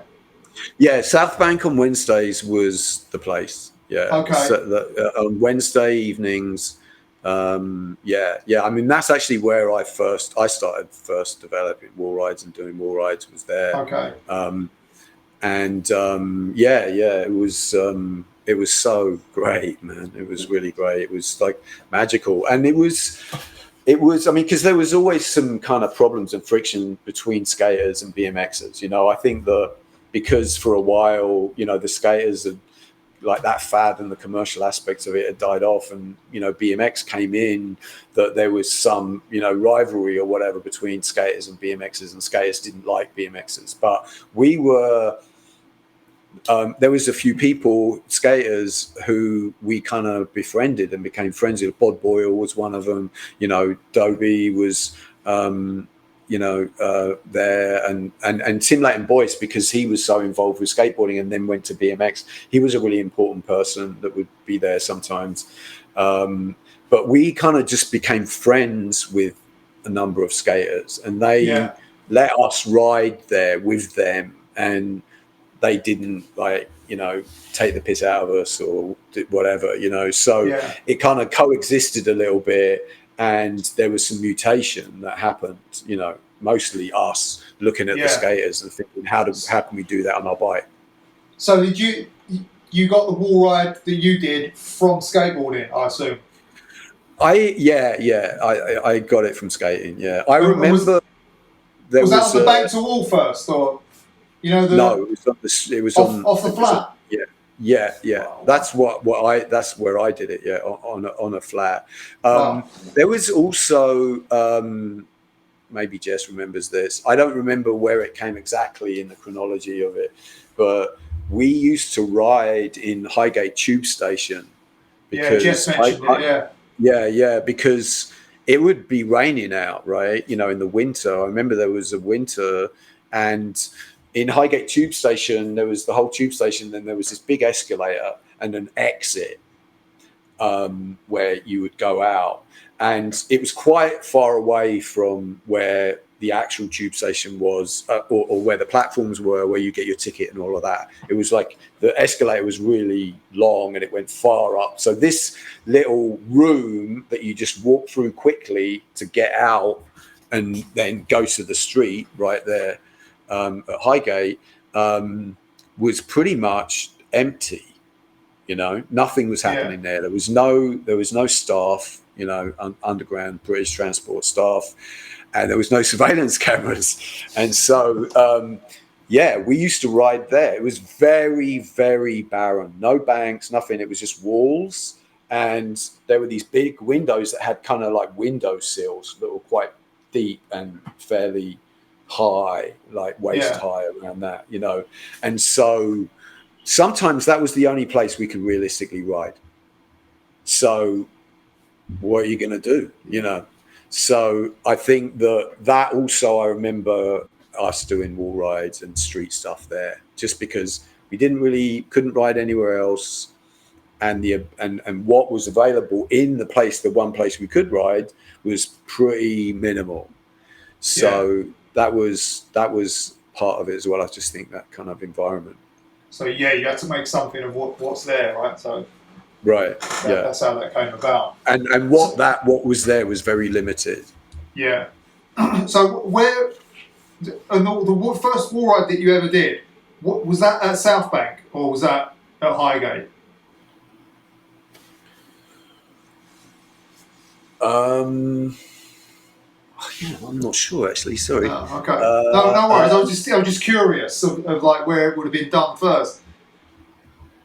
I think it was at Southbank actually. Okay. I think it was at Southbank because if you look at the issue of Action Bike that has the Homage to Catalonia wall ride stuff in it, with me doing it, there's the really like wicked photo that Boise took when I'm on my green bike with all the fucking barbed wire on the bike and everything. That's from underneath. That's outside, but there's actually a very short, like 3 or 4 picture, black and white, like. Yeah, I've got that mag. Yeah. And that actual, the black and white of me doing it, that's at Southbank. So I think it probably was Southbank, you know, but where the first one happened, or maybe we practiced it a little bit, you know, at Highgate and then busted it out. You got one, know? But that's it was, but probably both of those around at the same time. Okay. And then you know the story about Eddie Roman and all that. That was at the whole shop. So there was. We'd been doing wall rides. It was in the magazine, and then there was a whole shop, and the Skyway team came over. I think it was Scotty Freeman was there, and Roman. And Eddie Roman, and because I was working for the magazine, we sort of had access to them, whatever, backstage or whatever. And I remember that there was a room. It was like, I don't know what it was, like not a squash court, but some kind of indoor room. And that's where they were riding around when they weren't doing their demos. I think it was big. Was that the Slough? Was that the Slough demo? No. I think it was in London. It was in London, I think. A whole shop. Yeah, I think it was. I know they came for Slough the same year, but in the summer. I thought it was at the Sobel Centre. Yeah, that's it. Yeah, okay. If I recall. And so we've been doing, you know, I've been doing wall rides for a little minute, and Jess as well, and we had sort of access to the Skyway guys, and if I remember correctly, it was raining outside, so we couldn't go out and ride outside. and you know, they're all doing these tricks. They're doing fucking amazing shit, you know. And then I busted out a wall ride, and Roman was like, "What the fuck?" And then he started doing it as well. Okay. So yeah, that pretty sure that's how it went down. And I remember when Roman was interviewed for the book that Dom did with Haro for the Olympics, History of Freestyle, something, I forget what it's called. He says in the his interview, because it was like with freestyling, and I think that, you know, he went back to America and did a bank to wall, like on a link fence or something, I think. Yeah. That was the first published American picture of it. And so in that book, I think there's a picture of him doing it, and they interview him, and he says, "Oh, I actually got this from Nick Phillip." He was a really, really nice guy, Eddie. He's a great guy. Really, really nice. I thought that was very kind of him to I think say I've that. read that. I've read that already. But if you, Yeah. So, but if you, when you go back in time, Hugo Gonzalez did like the fence ride. Did you ever see that at the King of the Skate Parks? I remember at Pipeline, right? Yeah, which is not the same as doing it off the flat to a vertical wall. Yeah, I mean, definitely bank to wall, bank to fence, bank to chimney fence. You know, like a little bit of all of that shit was happening for ages before. You know what the incarnation of the wall ride that we did. And it gets named the wall ride. Yeah, vertical wall ride, you know. Yeah. So, yeah. But, I mean, to speak to what Craig said in his interview about Tim March doing it, like, I don't know, many years before. Yeah. I'm sure he did. I'm sure he did do it, you know. I asked him about it, yeah. He said it was it wasn't vertical. He said it was very steep, but it wasn't vertical. Right. Yeah, I mean, I think that, you know, it's an omnipresent bit of terrain, right? So, you know, probably people did it, you know, different steepnesses or whatever, way before I did it. It was just, you know, I painted it fluorescent green and called it, fucking with the establishment. Yeah. So, you know, it was... it was that was a groundbreaking moment, regardless of what happened before that. Like, right, and it was it was an L shape. It was a real vertical wall. It wasn't a bank to wall. So if the bank's like 70 degrees, you still carving a bank. Right. Yeah, You can ride up it like. Right. Yeah. Like riding a wall that's not completely 90 degrees and perpendicular to the floor, or riding a 90-degree wall from a bank are different from going from the floor to. Yeah. It's a whole different way of getting up there. Yeah. I mean, basically, it's just a big bunny hop, really. But you've still got to. You're underplaying it. You still got to get it on there. You got to get it. Yeah. You got to care enough to want to do it. You know. You've got to commit to it as well. Yeah. And I always liked the vertical fakie wall rides that Craig made up. Oh, okay. That was like when we were riding. I learned he made it up, and then I learned it pretty quickly after him. It was sometimes a bit tricky if you had a coaster brake to do that, but because I rode a coaster for a while. But that was an awesome trick, because sometimes if you did it right and you did it pretty fast and you really you'd actually go up the wall. Yeah. So that felt like insanely great, you know. And then you just do a colossal bunny off backwards, and maybe even do like a little roll back and. You know, but that was flat. Off the flat. That's hard. It takes some serious muscle to do that, and confidence, because you're pulling backwards and you can't see where you're going, you know. So, and if you're like that and you pull back and you don't get it, you have to like pull it up into yourself, right? So if you don't get it enough, you could just land on the back wheel and like wipe out very easily and hit the back of your head or fuck yourself up pretty hard. So that was yeah, because you can't see where you're going. You're kind of blindsided, right? But in terms of making a statement and doing something, I mean, I remember when we were first doing those, when Craig did that, and I learned that pretty well. Yeah, man, you rock up and do one of those, people are like, wow. I mean, even the skaters like, wow, the BMXers are really riding up the walls now. Wow, did you see that?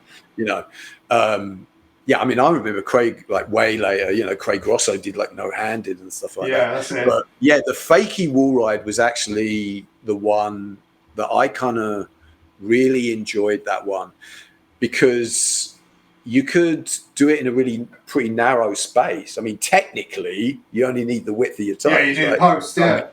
Yeah. So how you could kind of employ that in your street riding had a lot of possibilities, you know, and it just felt good doing it. Boom, you know, like, yeah, this is good, and we're doing something new. It's aggro, wasn't it? Like, it was aggro, it was tough, and yeah, it was new, and it was good, you know. What about like, how was at this point BMX perceived by like Joe Public? I think it was kind of, maybe it had been considered, oh, that you're still doing it. How old are you? You're still doing it. Okay, it might have been a bit of that.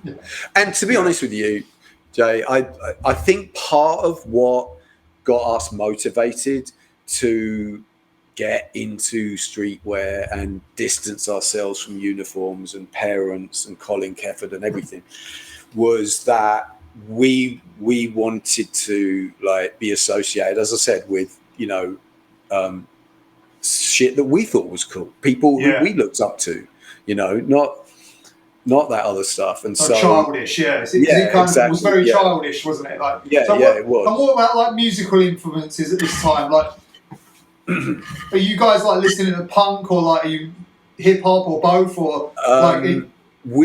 Jess and I, and really it was more, punk was always around, and I think that West Coast hardcore, Dead Kennedys, all that kind of thing was around, definitely.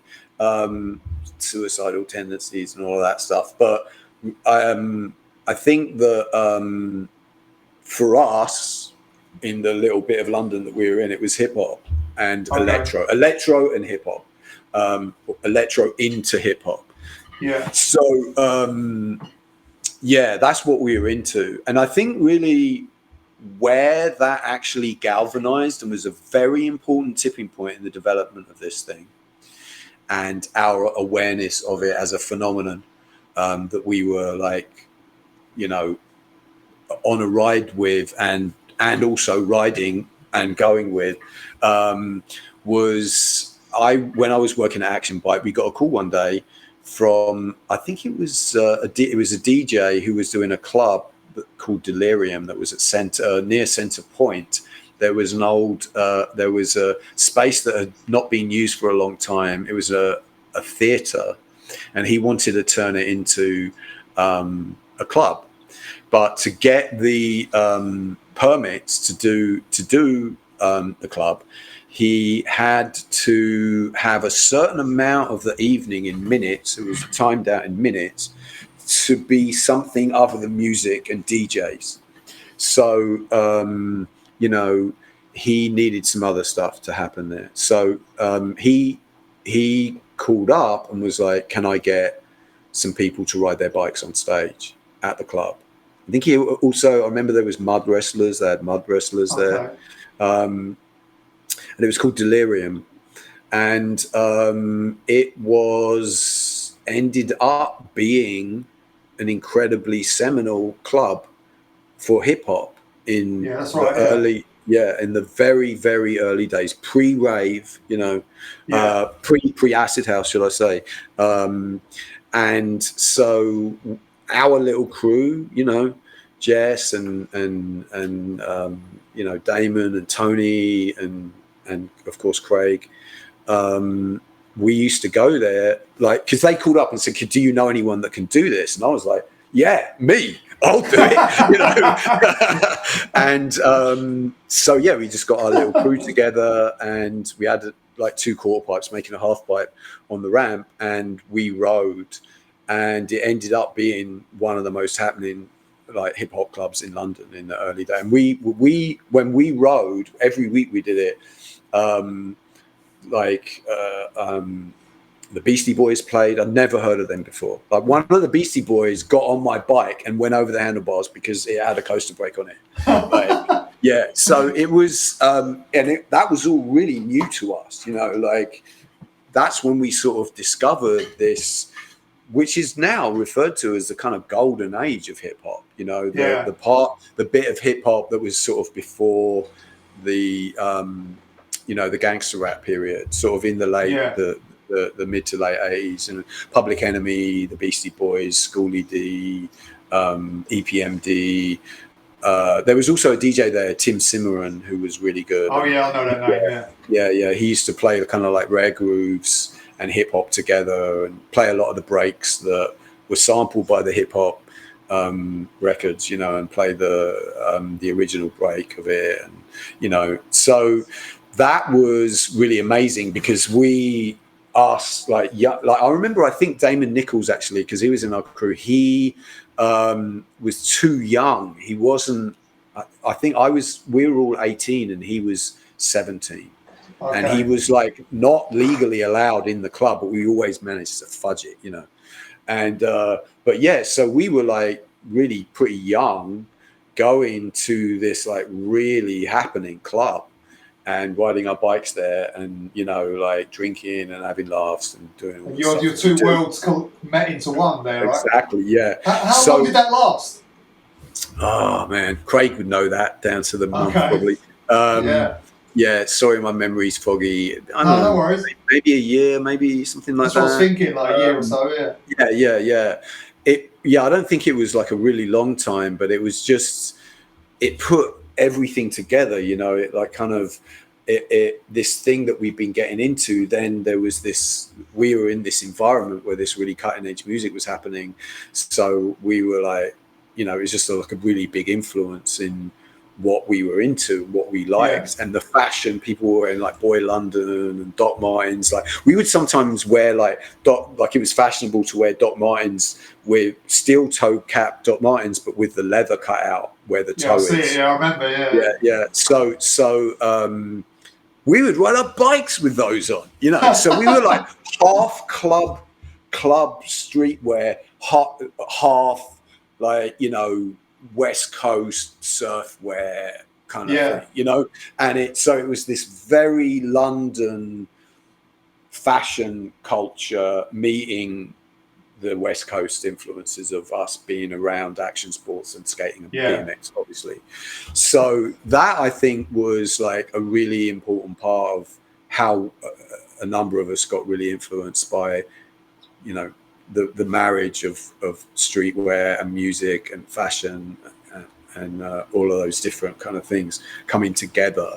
But we just, you know, we were still riding our bikes, right? So we kind of like put it through that lens. So that was another little thing that kind of gave us kind of a lot of uniqueness and originality within the BMX contest. So context, excuse me. From there, like, did anarchic adjustment evolve from all that stuff? Because from that time period, it seemed to get way more creative. In like 87, 88. Yeah. I mean, it was, it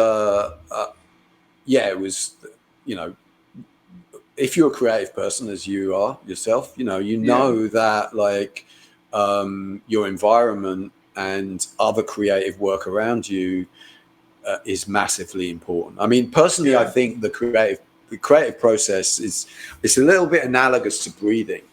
You know, you kind of like breathe in the inspiration, and then you breathe out, and then that can become an inspiration or an influence to someone else. Yeah. And so it's this sort of cycle, you know.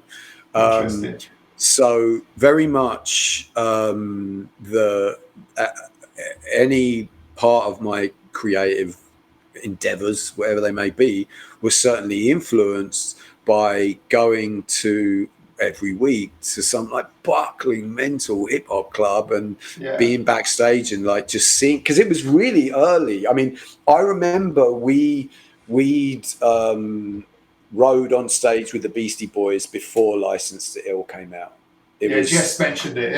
Yeah. So, you know, they became this incredible worldwide phenomenon overnight, and you know, it was and there was a lot of press about them. You know, the tabloids and everything went mental about them in the UK, particularly, and kind of, you know, really sort of amped up their bad boy image and everything. And you just see kids walking around, you know, with the medallion they got from the BMW, all of that stuff. So again, you know, it was another kind of moment where, for, you know, these kind of like environmental reasons, put us into this context of being in this hip hop club and getting into this thing, before really it was like a really big cultural movement. It was like right at the beginning of it. So, you know, that was another thing that was really amazing, was that we had access to that. And I think that it inspired us, you know. All I'd say so. Yeah, looking at what came after that period of time there was so much more that went on from Anarchic after that. I think also that like when I started Anarchic, I mean, most other people that were doing t-shirts, you know, have a picture of a BMXer on it, you know, if it was a BMX t-shirt. And Anarchic Adjustment never had that, you know. It was always a kind of a lifestyle and an attitude. It was a vibe to me. It was like, it's like a music shirt, like it's a vibe, like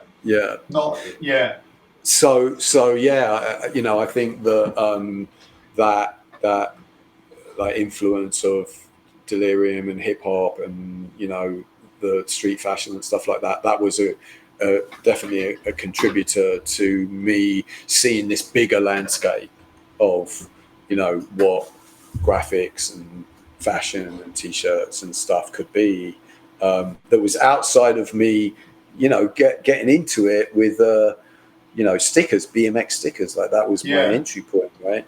But then it was like, wow, there's this whole thing happening.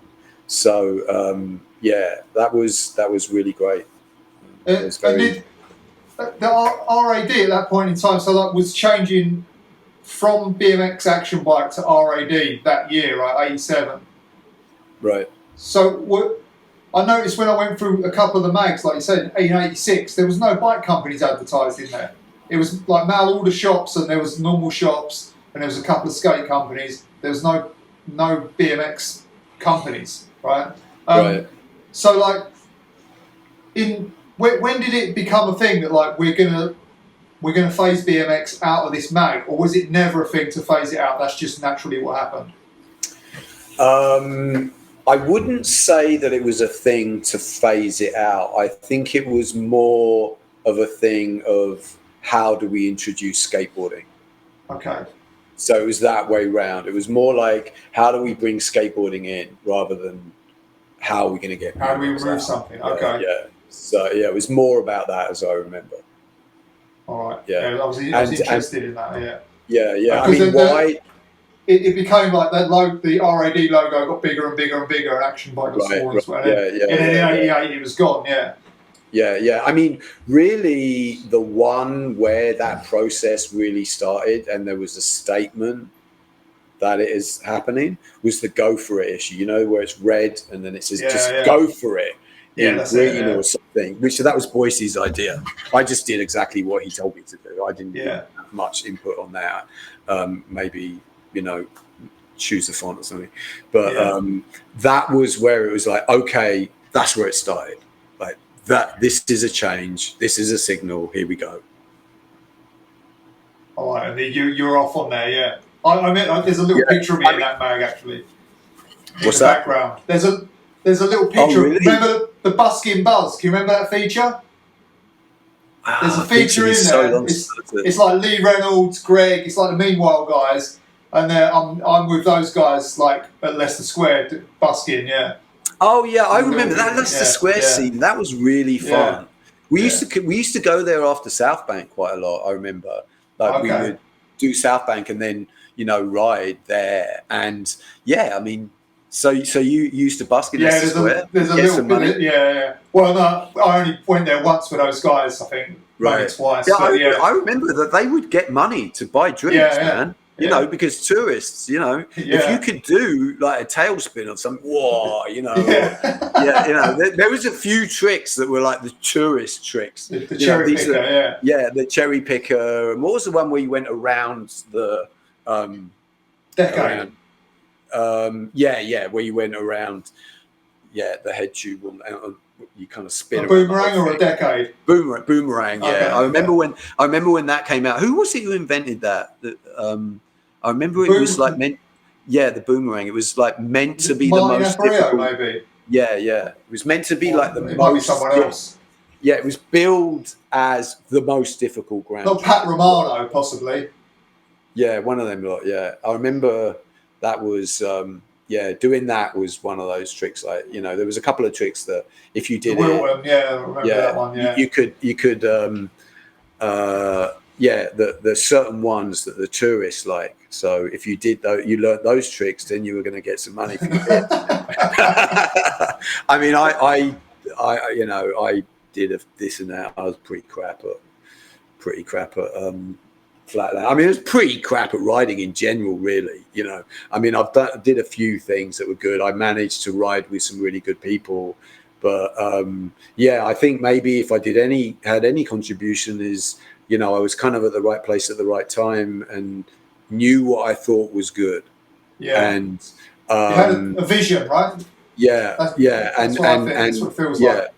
Yeah, and again, it was around some really amazing riders, and did some stuff, good ride, sure. But I think that it was a very special time, and so to have been able to be in the context that I was in, and around the people that I was riding with, and like having the access to be able to do stuff for magazines and stuff and make t-shirts and all of that. It was just I'm very grateful for that, and I mean it's ended up sort of being a lot of what my life is. So I've really got BMX to thank for that. It was it was amazing that we had our own little kind of way to express ourselves. So, and had some impact. A lot of impact, man. Like you probably because I follow this stuff. Like this has been my life, so you've had a lot more impact than I think you'd ever know, even if you follow it or not. But like, it's been big, So and then like, when did you stop the RAD stuff? Like, when did that become? So basically, what happened was we would send the magazine to certain people in the US, and we'd always send a copy of it to Wizard Publications. Okay. So Andy Jenkins saw what I was doing, what we were doing in the magazine, and was like really into it, and contacted me and said, really like what you're doing with Rad Magazine. Do you want to come over here and hang out with us and do some stuff with us? You can stay in this house where one of the people who's living there was Spike Jones. And just do stuff at the magazine. So, at Freestylin, which then, went on to become Homeboy, they did their own kind of little transition away from BMX exclusively into, something that had skateboarding in it as well. So the transition, like it had fully transitioned into RAD magazine, but my involvement pretty much ended when I came to the US in '89. Okay. So that's kind of when I decided, I'm going to go to America and go to California. So And you did stuff for Freestylin, yeah? Yeah. I did a few things for Freestylin, and I did stuff in the magazine, stuff in Homeboy. They had this little brand called Club Homeboy, and I did some t-shirts for that. I also actually printed and sold anarchic adjustment t-shirts there as well. So I did it in the UK, out of the bedroom, all that we just talked about. And then when I came to America, I, printed a few of the designs and had an ad in Homeboy magazine, selling them and selling stickers and stuff like that. And that's where because Andy Jenkins and Spike and when I went there, it was Todd Swank, like all these different people. It was really, I mean, it was a really great vibe. Loads of people would just turn up, and they had a big fat curb, and everyone used to skate and ride that curb, and then a couple of ramps and stuff like that. And everybody had a zine. All right. So that was sort of like your calling card, It was a super creative environment, and it was really amazing. And I met so many interesting people and hung out with different people and stayed different places, and it was really great. It was amazing. And nice. And that was essentially because Andy Jenkins had seen Rad magazine and seen what we were doing. And did you think that the US scene was more your thing, or did you still think the UK was?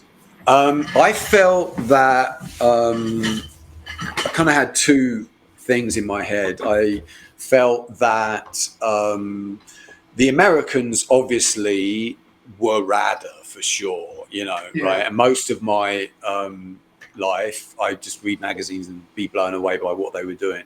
But when it came to fashion and music, they didn't. It was just maybe if like the BMX scene in New York probably was much more. I would have had more affinity to that maybe in terms of the style and music and aesthetic of it. But on the West Coast, I mean, you got to think it's like.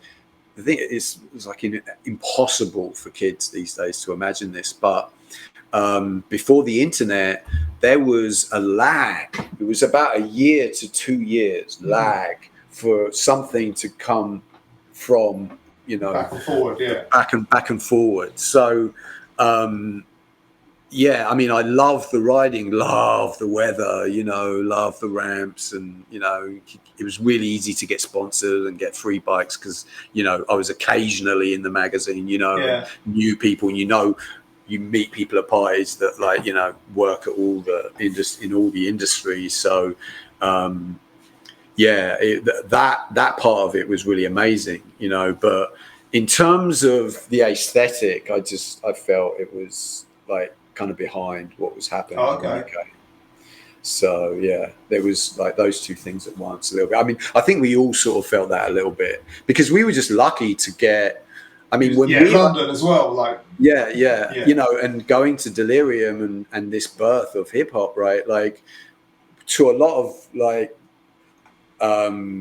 kids in California, hip hop was not what white kids didn't listen to hip hop basically. And they were like, what are you into? And we're like, we're really into hip hop. And they were like, no, we don't listen to that. It was all, Guns N' Roses and all that kind of stuff, So, that was one thing that was kind of like a little bit, like I wasn't that into it. But everything else was so amazing, that it was, it was just brilliant. And how did you end up with the Ozone connection? Alan Brown, who was the owner and creator of Ozone, he saw something that I did in freestyling, and then he contacted them and said, who is this guy? Because he was looking for someone to help him design the Ozone bike graphics. And because he was in San Jose, he wasn't in Southern California. I think that he was not really on the real inside of the scene, and he was this kind of little bit of an outlier thing. And he had some good riders and made, decent bike and stuff. But I think part of what he was interested in when talking to me was also that I lived with Spike Jones and Andy Jenkins, and I knew all those people, and I was like friends with them, and that I would possibly have an ins with getting some coverage in the magazines, So Okay. so that's how that relationship kind of got going. And how was that? Like, you did graphics for Ozone. You did the ads or something. I did graphics. I did bike graphics, and I did help Craig Grosso develop his his signature bike that he did with them. Excuse me, I did that. But at that point, it was really evident that it was going down. Yeah, it was on its way out. It was really was on its way out. So the period of time, I mean, that was why I left Freestylin, because they basically said, we're downsizing. English guy on holiday, you're kind of top of the axe list, Yeah. So I mean, I lived in LA with Spike and those guys for like less than 1 year. Around about 1 year. Yeah. So, and then, Alan reached out, and then I went up north. And was Anarchic done from Ozone at one point? So what happened was, as I said, I'd been previously doing Anarchic in America. Yeah. For a little, myself, I printed some shirts and did an ad and stuff like that. But then when I went to do bike graphics with Alan, it was going down. BMX was going down, and so he was like, this is going down. And I said, well, maybe we can do something else. We can do fashion. We can do streetwear. I've got this T-shirt project that I've done, Anarchic Adjustment. Maybe we can do that. So that's how it started there. And how did that pan out? Like, that seemed to have good traction at one point. Yes, it did. Yeah, skateboarding. It was like people wore it for skating, and like people on skate videos had it. I noticed, and it was flourishing. It graduated on from being a BMX brand again, because I didn't put BMX related graphics on it, right? Yeah. And we, apart from the thing that I did in Homeboy, like we actually advertised in Thrasher magazine quite extensively, and again, all of those ads were like kind of conceptual, idea-based things. So they were, in terms of the different tribes of action sports, be it skateboarding or BMX or surfing or snowboarding, whatever, it was kind of, agnostic a little bit, right? It was just its own thing. So, and then what happened was we tried to make that transition. We pushed into the skate direction a little bit in terms of giving some skaters. There was a pretty good skate scene in San Jose. So we there were some pro skaters there. I hung out with them. We gave them some stuff. So it made got a bit of traction in the skate scene a little bit. But what happened was because I was selling it in the UK before I came out, there was a couple of like really wicked boutiques in Soho that had some Anarchic Adjustment, just the A shirts there. And what happened was this guy, his name is Barnsley. He was like a crazy kind of fashion influencer guy. So he used to go to Japan and do a lot of stuff in Japan. And he knew Hiroshi Fujiwara, who was the leading tastemaker in Japan. He had this thing he did in this magazine. I think it was Cutie magazine or something. And he used to introduce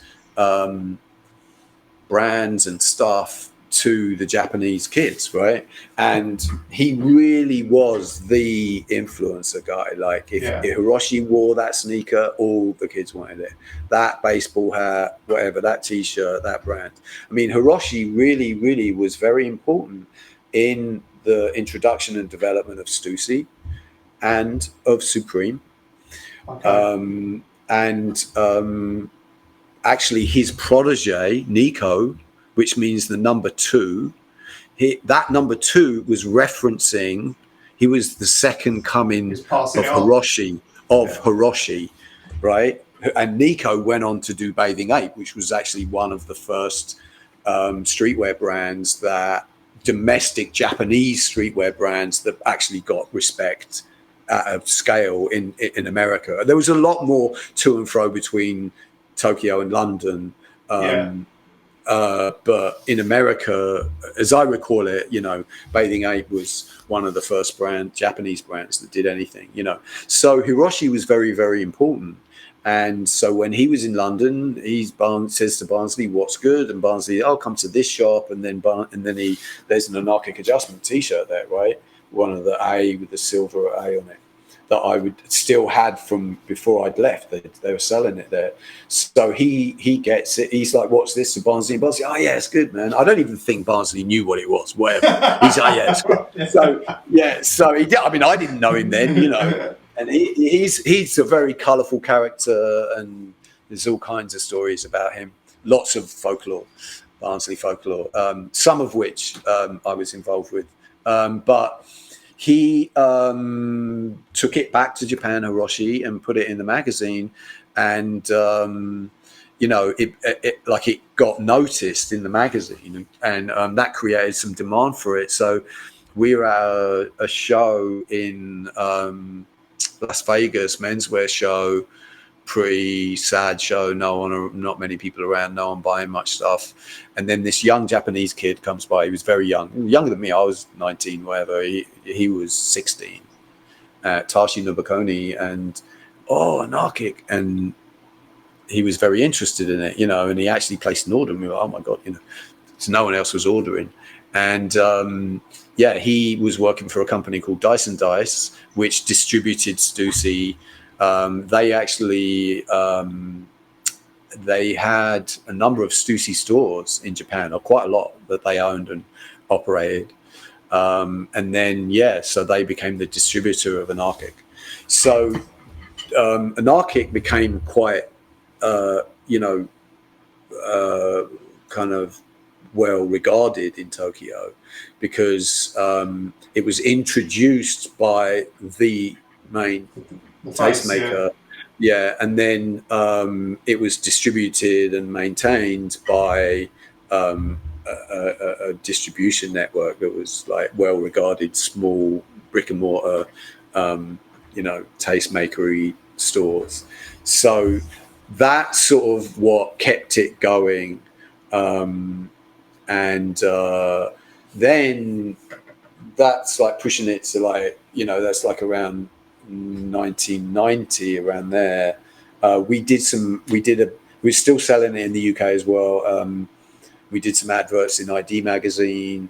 And so we were like, and Chucky B, he was, so he took Mud Machine, which was originally a BMX shop that he had in South Croydon, where the whole, where I remember going, the helmet, so he, same thing, he was kind of like a big fan of Curry and all this stuff, Delirium, all the rest of it, and he was on this ride of all puns intended, of going from BMX into streetwear.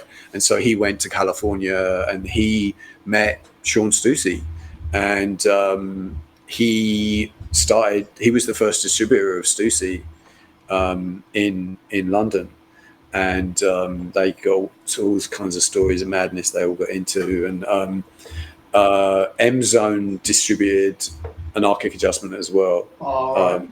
For a period of time. So, he had Stussy and he had Anarchic. Stussy obviously was far bigger than Anarchic, but still, you're talking about the same distribution network, the same stores and stuff like that. So, so that was happening. And then the rave scene started to come over to the US, to the West Coast, New York, etc. So again, another thing that like ping ponged, right? You know, house music, acid house. This is Detroit and Chicago, right? And then it goes to London and Ibiza, whatever, and then over. So because you know we were doing anarchic with Japan, but domestically it didn't really fit. We didn't really make it as a skate brand, although it was a strong influence on the brand. It never really got traction there. We'd kind of like moved on from the BMX thing, and so it was like when I'd actually gone with Chucky B in 1989, 1 week before I left to go to California. I went to a club called Spectrum, which was one of the first acid house clubs. It was happening right at the same time as Shum. Like they were both happening. It was at Heaven underneath the Arches in London. And I remember going to that club. So this is after we'd been through the Delirium hip hop thing, right? And I was on my way out, so 1 foot out of the door, so as to speak, going to the West Coast. And Chucky B, literally a week before I got on the plane, said, "You've got to come and check this thing out called Acid House. It's the maddest thing I've ever seen. Like, you won't believe what this is." Like, you know, we used to joke, he was like, you know, when you go to the club and there's one guy in the corner and he's just done too much and he's just too out of it. Like, remember that guy that was at, you know, the Delirium or was at the Mud Club or was at the Wag Club or whatever? You know that guy? This place, everyone is that guy. So I remember going, I mean, it was an amazing venue because it was underneath the Arches. So, you know, just like the atmosphere is all this old brickwork. Was it Embankment? It was, close to that. Next to the station? Yeah. It was underneath the Arches. I remember. I think I know it, yeah. I remember going in there and I just never seen anything like it in my life. I was going out regularly to what was considered the hottest clubs in London, right? I remember everyone was that guy. And they were all wearing hoodies and they weren't all dressed up and overdone. They were just like out of it and sweating and like, what? I was like, holy shit, I've never seen anything like this before, you know? And then I remember, I walked through this atrium and there was just all these people bashed, like lying around out of it. And there was one guy and he had these like reflective John Lennon glasses on, you know, those kind of hippie style things with a hole pierced through it either side. And he had 2 flash guns, like slave units that you'd use if you were doing a photo session, you had to light a certain area. 2 of them. And he was just going like that on his eyes. Fucking hell, like what is that guy on? You know, it's like one of the first things I saw once I walked through the door.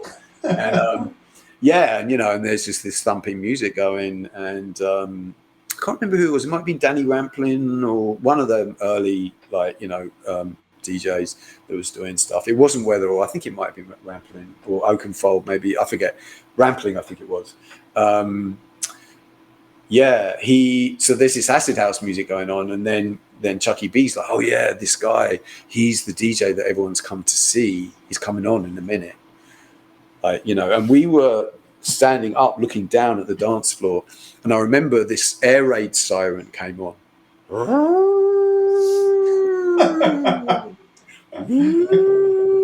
Over the beach, you know. And like everybody in the whole fucking club packed onto the dance floor. I mean, the dance floor was really packed anyway, you know, but every fucker was there. And then he starts playing, you know, Rampling, I think it was, whoever it was anyway, starts playing. And everyone like just went really mental. And I remember thinking, I couldn't even tell the difference in what the music was before or after he came on. It sounded the same, you know, 303s and whatever, you know, squelchy acid noises. but everyone went mental, and they were really out of it. And I was like, holy shit, this is really, really something.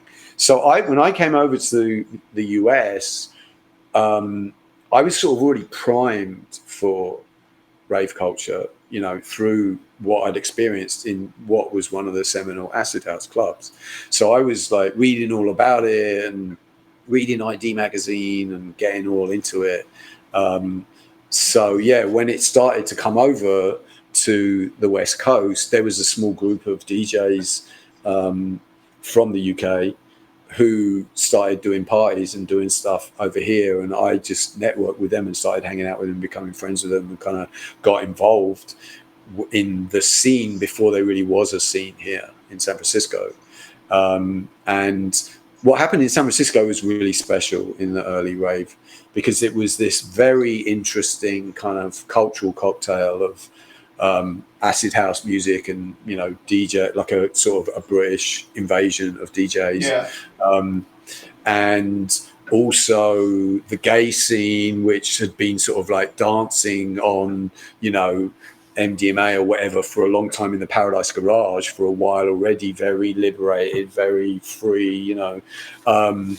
And then the 60s counterculture and all of that sort of psychedelic culture, the hippie cultures, there was that as well, a little drop of that. And then the sort of Silicon Valley tech culture.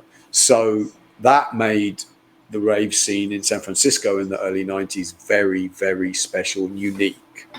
And I just, you know, got really influenced by it, and, you know, started making graphics and designs and art that was influenced by that scene. And I remember some of the t-shirts.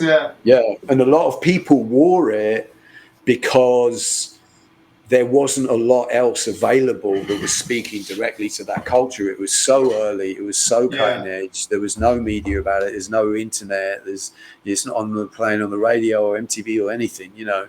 So it was a bona fide underground culture that was not commercialized. You know, it had a long gestation period in the US before it became. It wasn't until the mid '90s that digital rock and kind of you know, Prodigy and Chemical Brothers and people like that were able to be kind of marketed by the big record labels in America. Yeah. So there was quite a long period of time from the very early 90s, you know, probably around about 4 years or something, where it slowly incrementally got bigger.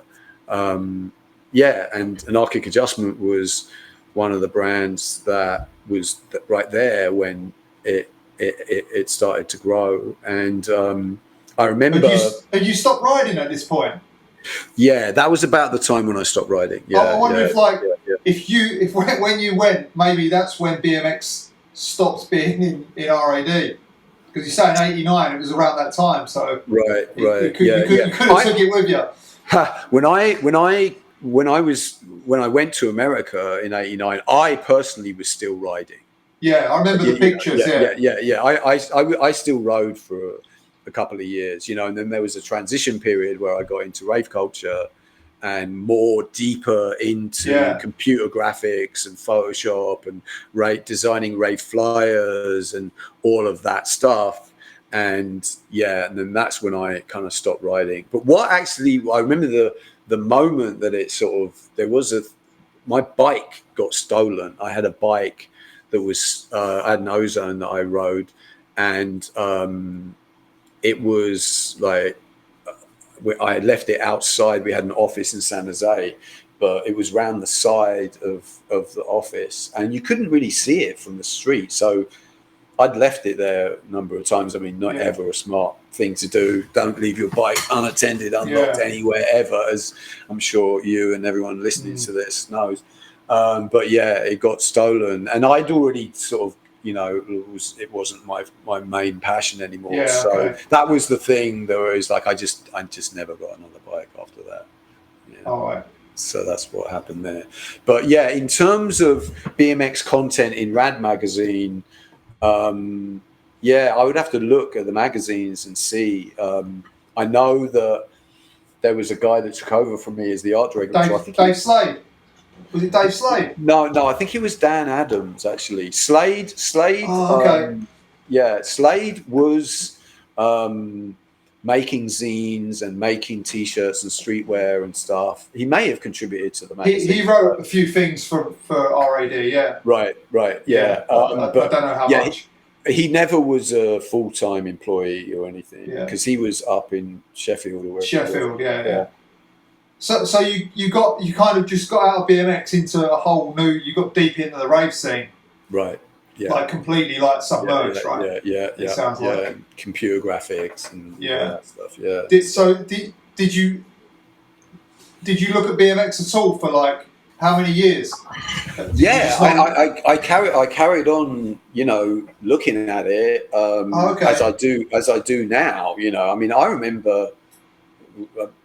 Like for years afterwards, I had a lot of BMX dreams about riding, that were kind of like combinations of my past memories and different things, and so it definitely was still kind of part of my it was deep in there, and like so what that brings us kind of like up to almost present day now, like. So what's your daily now? What are you doing? I have a streetwear brand that I do called Imaginary Foundation, and so I've been doing that for a long time now. So that's sort of what I do. Yeah. But I'm looking at maybe doing something again with anarchic adjustment. So I did a couple of years ago. I did a collaboration with Palace, actually. I don't know if I saw it. Yeah. So that was kind of inspiring, and I was at that time I was thinking I should bring anarchic adjustment back, and I was talking to Palace. They were just giving me some advice, and the guys over there were just so cool, and the art director was Ferg, who's a big fan of anarchic adjustment, and so at that point that got me thinking, maybe I should like get this going again. But then right when we did that and it dropped, COVID happened. And basically all of brick and mortar retail was just like on lockdown, so you couldn't really imagine a worse time to try and get a new thing started. So that wasn't so that kind of window went away. But I don't know, I'm gonna I'm thinking about rebooting it while still doing Imaginary, which had a really good cycle itself, and continues on. Would you redo the classics, or? I think I would I would redo the classics and also do new stuff. I did an installation for the 30-year anniversary of Anarchic Adjustment. I should send you some pictures of that. Back in 2016, I think it was. Okay. In LA, at this gallery in LA, and it was a lot of stuff that was themed at pushing back on big tech, on social media and data harvesting and all that surveillance and stuff like that. Yeah. So, because I just thought to myself, if I was 16 again, what would I be thinking about? What would make me what would I want to push back against? So yeah, if I can get this together, I think I'm probably gonna be doing some street art stuff with it actually, and probably maybe reissue some of the old classic things and some new stuff. I think personally for me, like the first one that I ever saw was like it was fucking mind blowing. Remember the government census one? Oh yeah, that's the first ever anarchic adjustment T-shirt. Do you know who you are? Yeah. Answer, no way. It's funny because that just happened because Jess and I were just being silly. Do you know who you are? So good, that one though. Yeah, fucking the splash of the hand and the foot, you had a front and back print, right? Yeah. The square on the front with a So fucking good that. That and was like, they were real bright, weren't they, at that point as well? Like, All with a Xerox machine, you know, that's all like pre-Photoshop. There's no computers in any of yeah, it's the texture. You can see the texture in it, can't you? Yeah. So that would be the one. Yeah, that was definitely a really early cool one. Yeah, I have an anarchic adjustment on Instagram.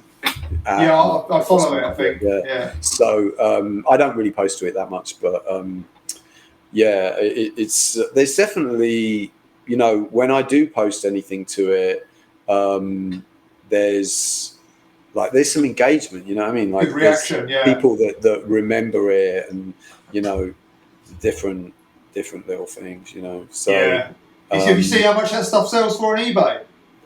Yeah, it's crazy, right? Yeah, you know, the stuff that sells for the really high price is the stuff that we did where we just sampled Akira. You know that anime comic? Yeah. There's one that I did that was just taken directly out of Akira, and he's got like a pill on his mouth, and it says they're just like candy. And I think on the sleeve it says E goes in and then E goes out on the sleeve of that. Yeah, I think it was that one. No, actually, no, that was a different one. Sorry, that was with the ecstasy dictionary definition. But the Akira one, that original anarchic one, goes for bonkers money. Like, I saw someone advertising it for, I don't know, $7,000 or $8,000. I doubt they sold it. Advertising it for it and selling it is two different things. But I think I've seen them sell for about 1,000 or 1,500. Oh, wow. The funny thing is that Supreme did that, like, after Anarchic. They officially licensed it from you know, the people that own the Akira IP. Soft. But yeah, they also did the Freedom shirt that we did, that was the Miles Davis. They also did their own. That was a popular one, wasn't it? Yeah. Supreme also did a version of that. And, you know, Bathing Ape did a shirt that was the RAD logo, but they just put BAP instead of RAP. Oh, okay. I didn't see that. Yeah. That's a little bit more of a rare one. But yeah, I mean, it definitely, Anarchic Adjustment is one of those brands that it could have potentially been a hype brand, you know. Yeah. And it could have been a Supreme or something like that, because it was there at the development of what was streetwear. There really wasn't a name for what we were trying to do. A number of different designers and people at that time. Yeah. Well, it's, you know, it's like active wear silhouettes, and it's t-shirts and it's graphics and hats and hoodies, but it's not actually skateboarding. It's not skatewear. Exactly. Like, there's no skateboards, there's no team, you know. It's not like, it shares the silhouettes and stuff of surfwear, but it's not surfwear. There's no hard goods, there's no team, you know. It's more about culture and music and stuff. So I remember there was an action sports trade show, action sports retailer, ASR trade show that happened, and we had a booth, and Jive, Fresh Jive, I don't know if you remember that brand. Yeah, I remember them. They had a booth, and Stussy also was, you know, doing their thing as well. And that was the trade show where I think that you could say that streetwear was kind of born, or one incarnation of it. Because there just wasn't like a kind of established distribution network for it, you know. Yeah. That piggybacked off of skateboarding ASR show, right? Right. Yeah. It was mostly skateboarding, but, you know, action sports retail. So it had snowboarding. Yeah. That was interesting because we do the ASR show, and I remember seeing, like, snowboarding would just be Burton, like this one little booth, you know, and then you'd see it explode. And the next trade show there'd be 10 brands, and the next trade show would be 20, the next trade show would be 30, next trade show there's 5. You know, so that cycle happened a couple of times, but yeah, it was mostly skateboarding. Yeah. Okay. Oh man. All right. Well, I'm good. I'm good with that. That was fucking mind blowing info for me. I'm good. I'm Cool, good. man. If you're good, man. That was fucking. That was so fucking good, man. You filled in so many holes for me. Like people are going to be fucking. They're going to be on this shit. Yeah. Cool, man. Excellent. Thanks a lot for having me on, man. You know, no, man. Thank you. Like, appreciate you the time you spent. Like, it's fucking great that people do these things, and it's good to put this out there because. They may never go out if certain people don't put them out, you know. Exactly, yeah. Have you got any old photos or something that people wouldn't have seen from like let me have a little periods? Let me have a little dig around and see what I can come up with. I also did a couple of things. Back in 2009, there was an art show that. I think maybe it was a little later than that. Anyway, it was a while ago, at least 10 years ago, when BMX was first in the Olympics, and Haro did an art show, and they were doing that freestyling book, the book as well, and they got different people to make artwork out of the Haro number plate. All these different BMX related artists did, and I did a sculpture that was kind of like a remix of the Salvador Dali Persistence of Memory, you know, where the watches are melting. I made a sculpture that was like the number plate melting over the little tree. Yeah. And I did, I've got a couple of other little things. Like I made this sculpture that was I don't know if you've heard of him, very important, influential artist called Marcel Duchamp. He was like very famous in the Dadaist and then Surrealist movement in the early 20th century. And he's like came up with this concept of the ready-made, where you just take anything and sign it and say it's art. He did a really famous one called I forget the title of it, but it's a urinal. And he just signed our mutt on it, and it's like worth millions, and you know, really important, you know, bit of art like that was opened up what art could be, etc., etc. But he did a number of these ready-mades as a series where he just took things that were already made and I put them together, or just signed them, put them together and signed them, or just signed them. And one of his first ones he did was called Bicycle Wheel, and it's just a stool with a bicycle wheel stuck on top and bolted into it. And so I did a version of that, which is the stool, but then I put a pair of landing gear and a Skyway Tough wheel instead. So yeah, and it's called Dude Champ, you know. If you look up Duchamp, he's very famous and highly regarded. But yeah, I've got a few little bits and bobs like that might be. Yeah, amazing. Yeah, I mean, there's probably more stuff out there than what you know of anyway. But I've got quite a lot of magazine stuff, and there's stuff on the internet that you probably haven't seen. I wouldn't have thought. But anyway, let me tell you this quick story. Sure. Do you ever remember breaking an axle at Chingford and leaving your back wheel at Chingford one day? That rings a bell, I think. Yeah. So you left it was a GT, a black GT wheel, like with a hollow axle, and you broke the axle, yeah. And you just left it on the grass, like fucking just went home without it, or went wherever you went. And then, so I was like young, you know. I was like, fuck, this wheel's sweet. It just needs an axle, right? So I took the wheel, put a new axle in, like just run the wrong axle, but run it. I could use it. And then like 2 weeks later or so, you came back and you were like, what the fuck? I had your wheel on my bike. You were pissed, yeah. That was me. No way. Yeah. Wow. Yeah, I don't remember that, but wow. And then I saw a photo the other day of you at Southbank doing a wall ride with two different wheels, and the front wheel was the correct one, and the back wheel was like a replacement. So it was that was because that was the one that was broken that you had. Wow, no way. That's some train spotter shit, man. Man. You had an Send me that picture. GT. I want to see it. Yeah. All right, I think I've got it on my laptop. Yeah. All right, man. All right, well, fucking hell. Thank you very much. Like seriously, really good to talk to you, man. Hello. Right. So we've just got a Patreon page. We've been doing this show for nearly 2 years, and it will remain free, and it has always been free. But if you want to become a supporter or send something our way, go to our Patreon page. I think there's 4 tiers. There's a lot of benefits to most of the tiers. Thanks for your support and thanks for listening. We're going to try and do more of these if we can get the right amount of funding back in. So if you can support, please do. Thanks. See ya.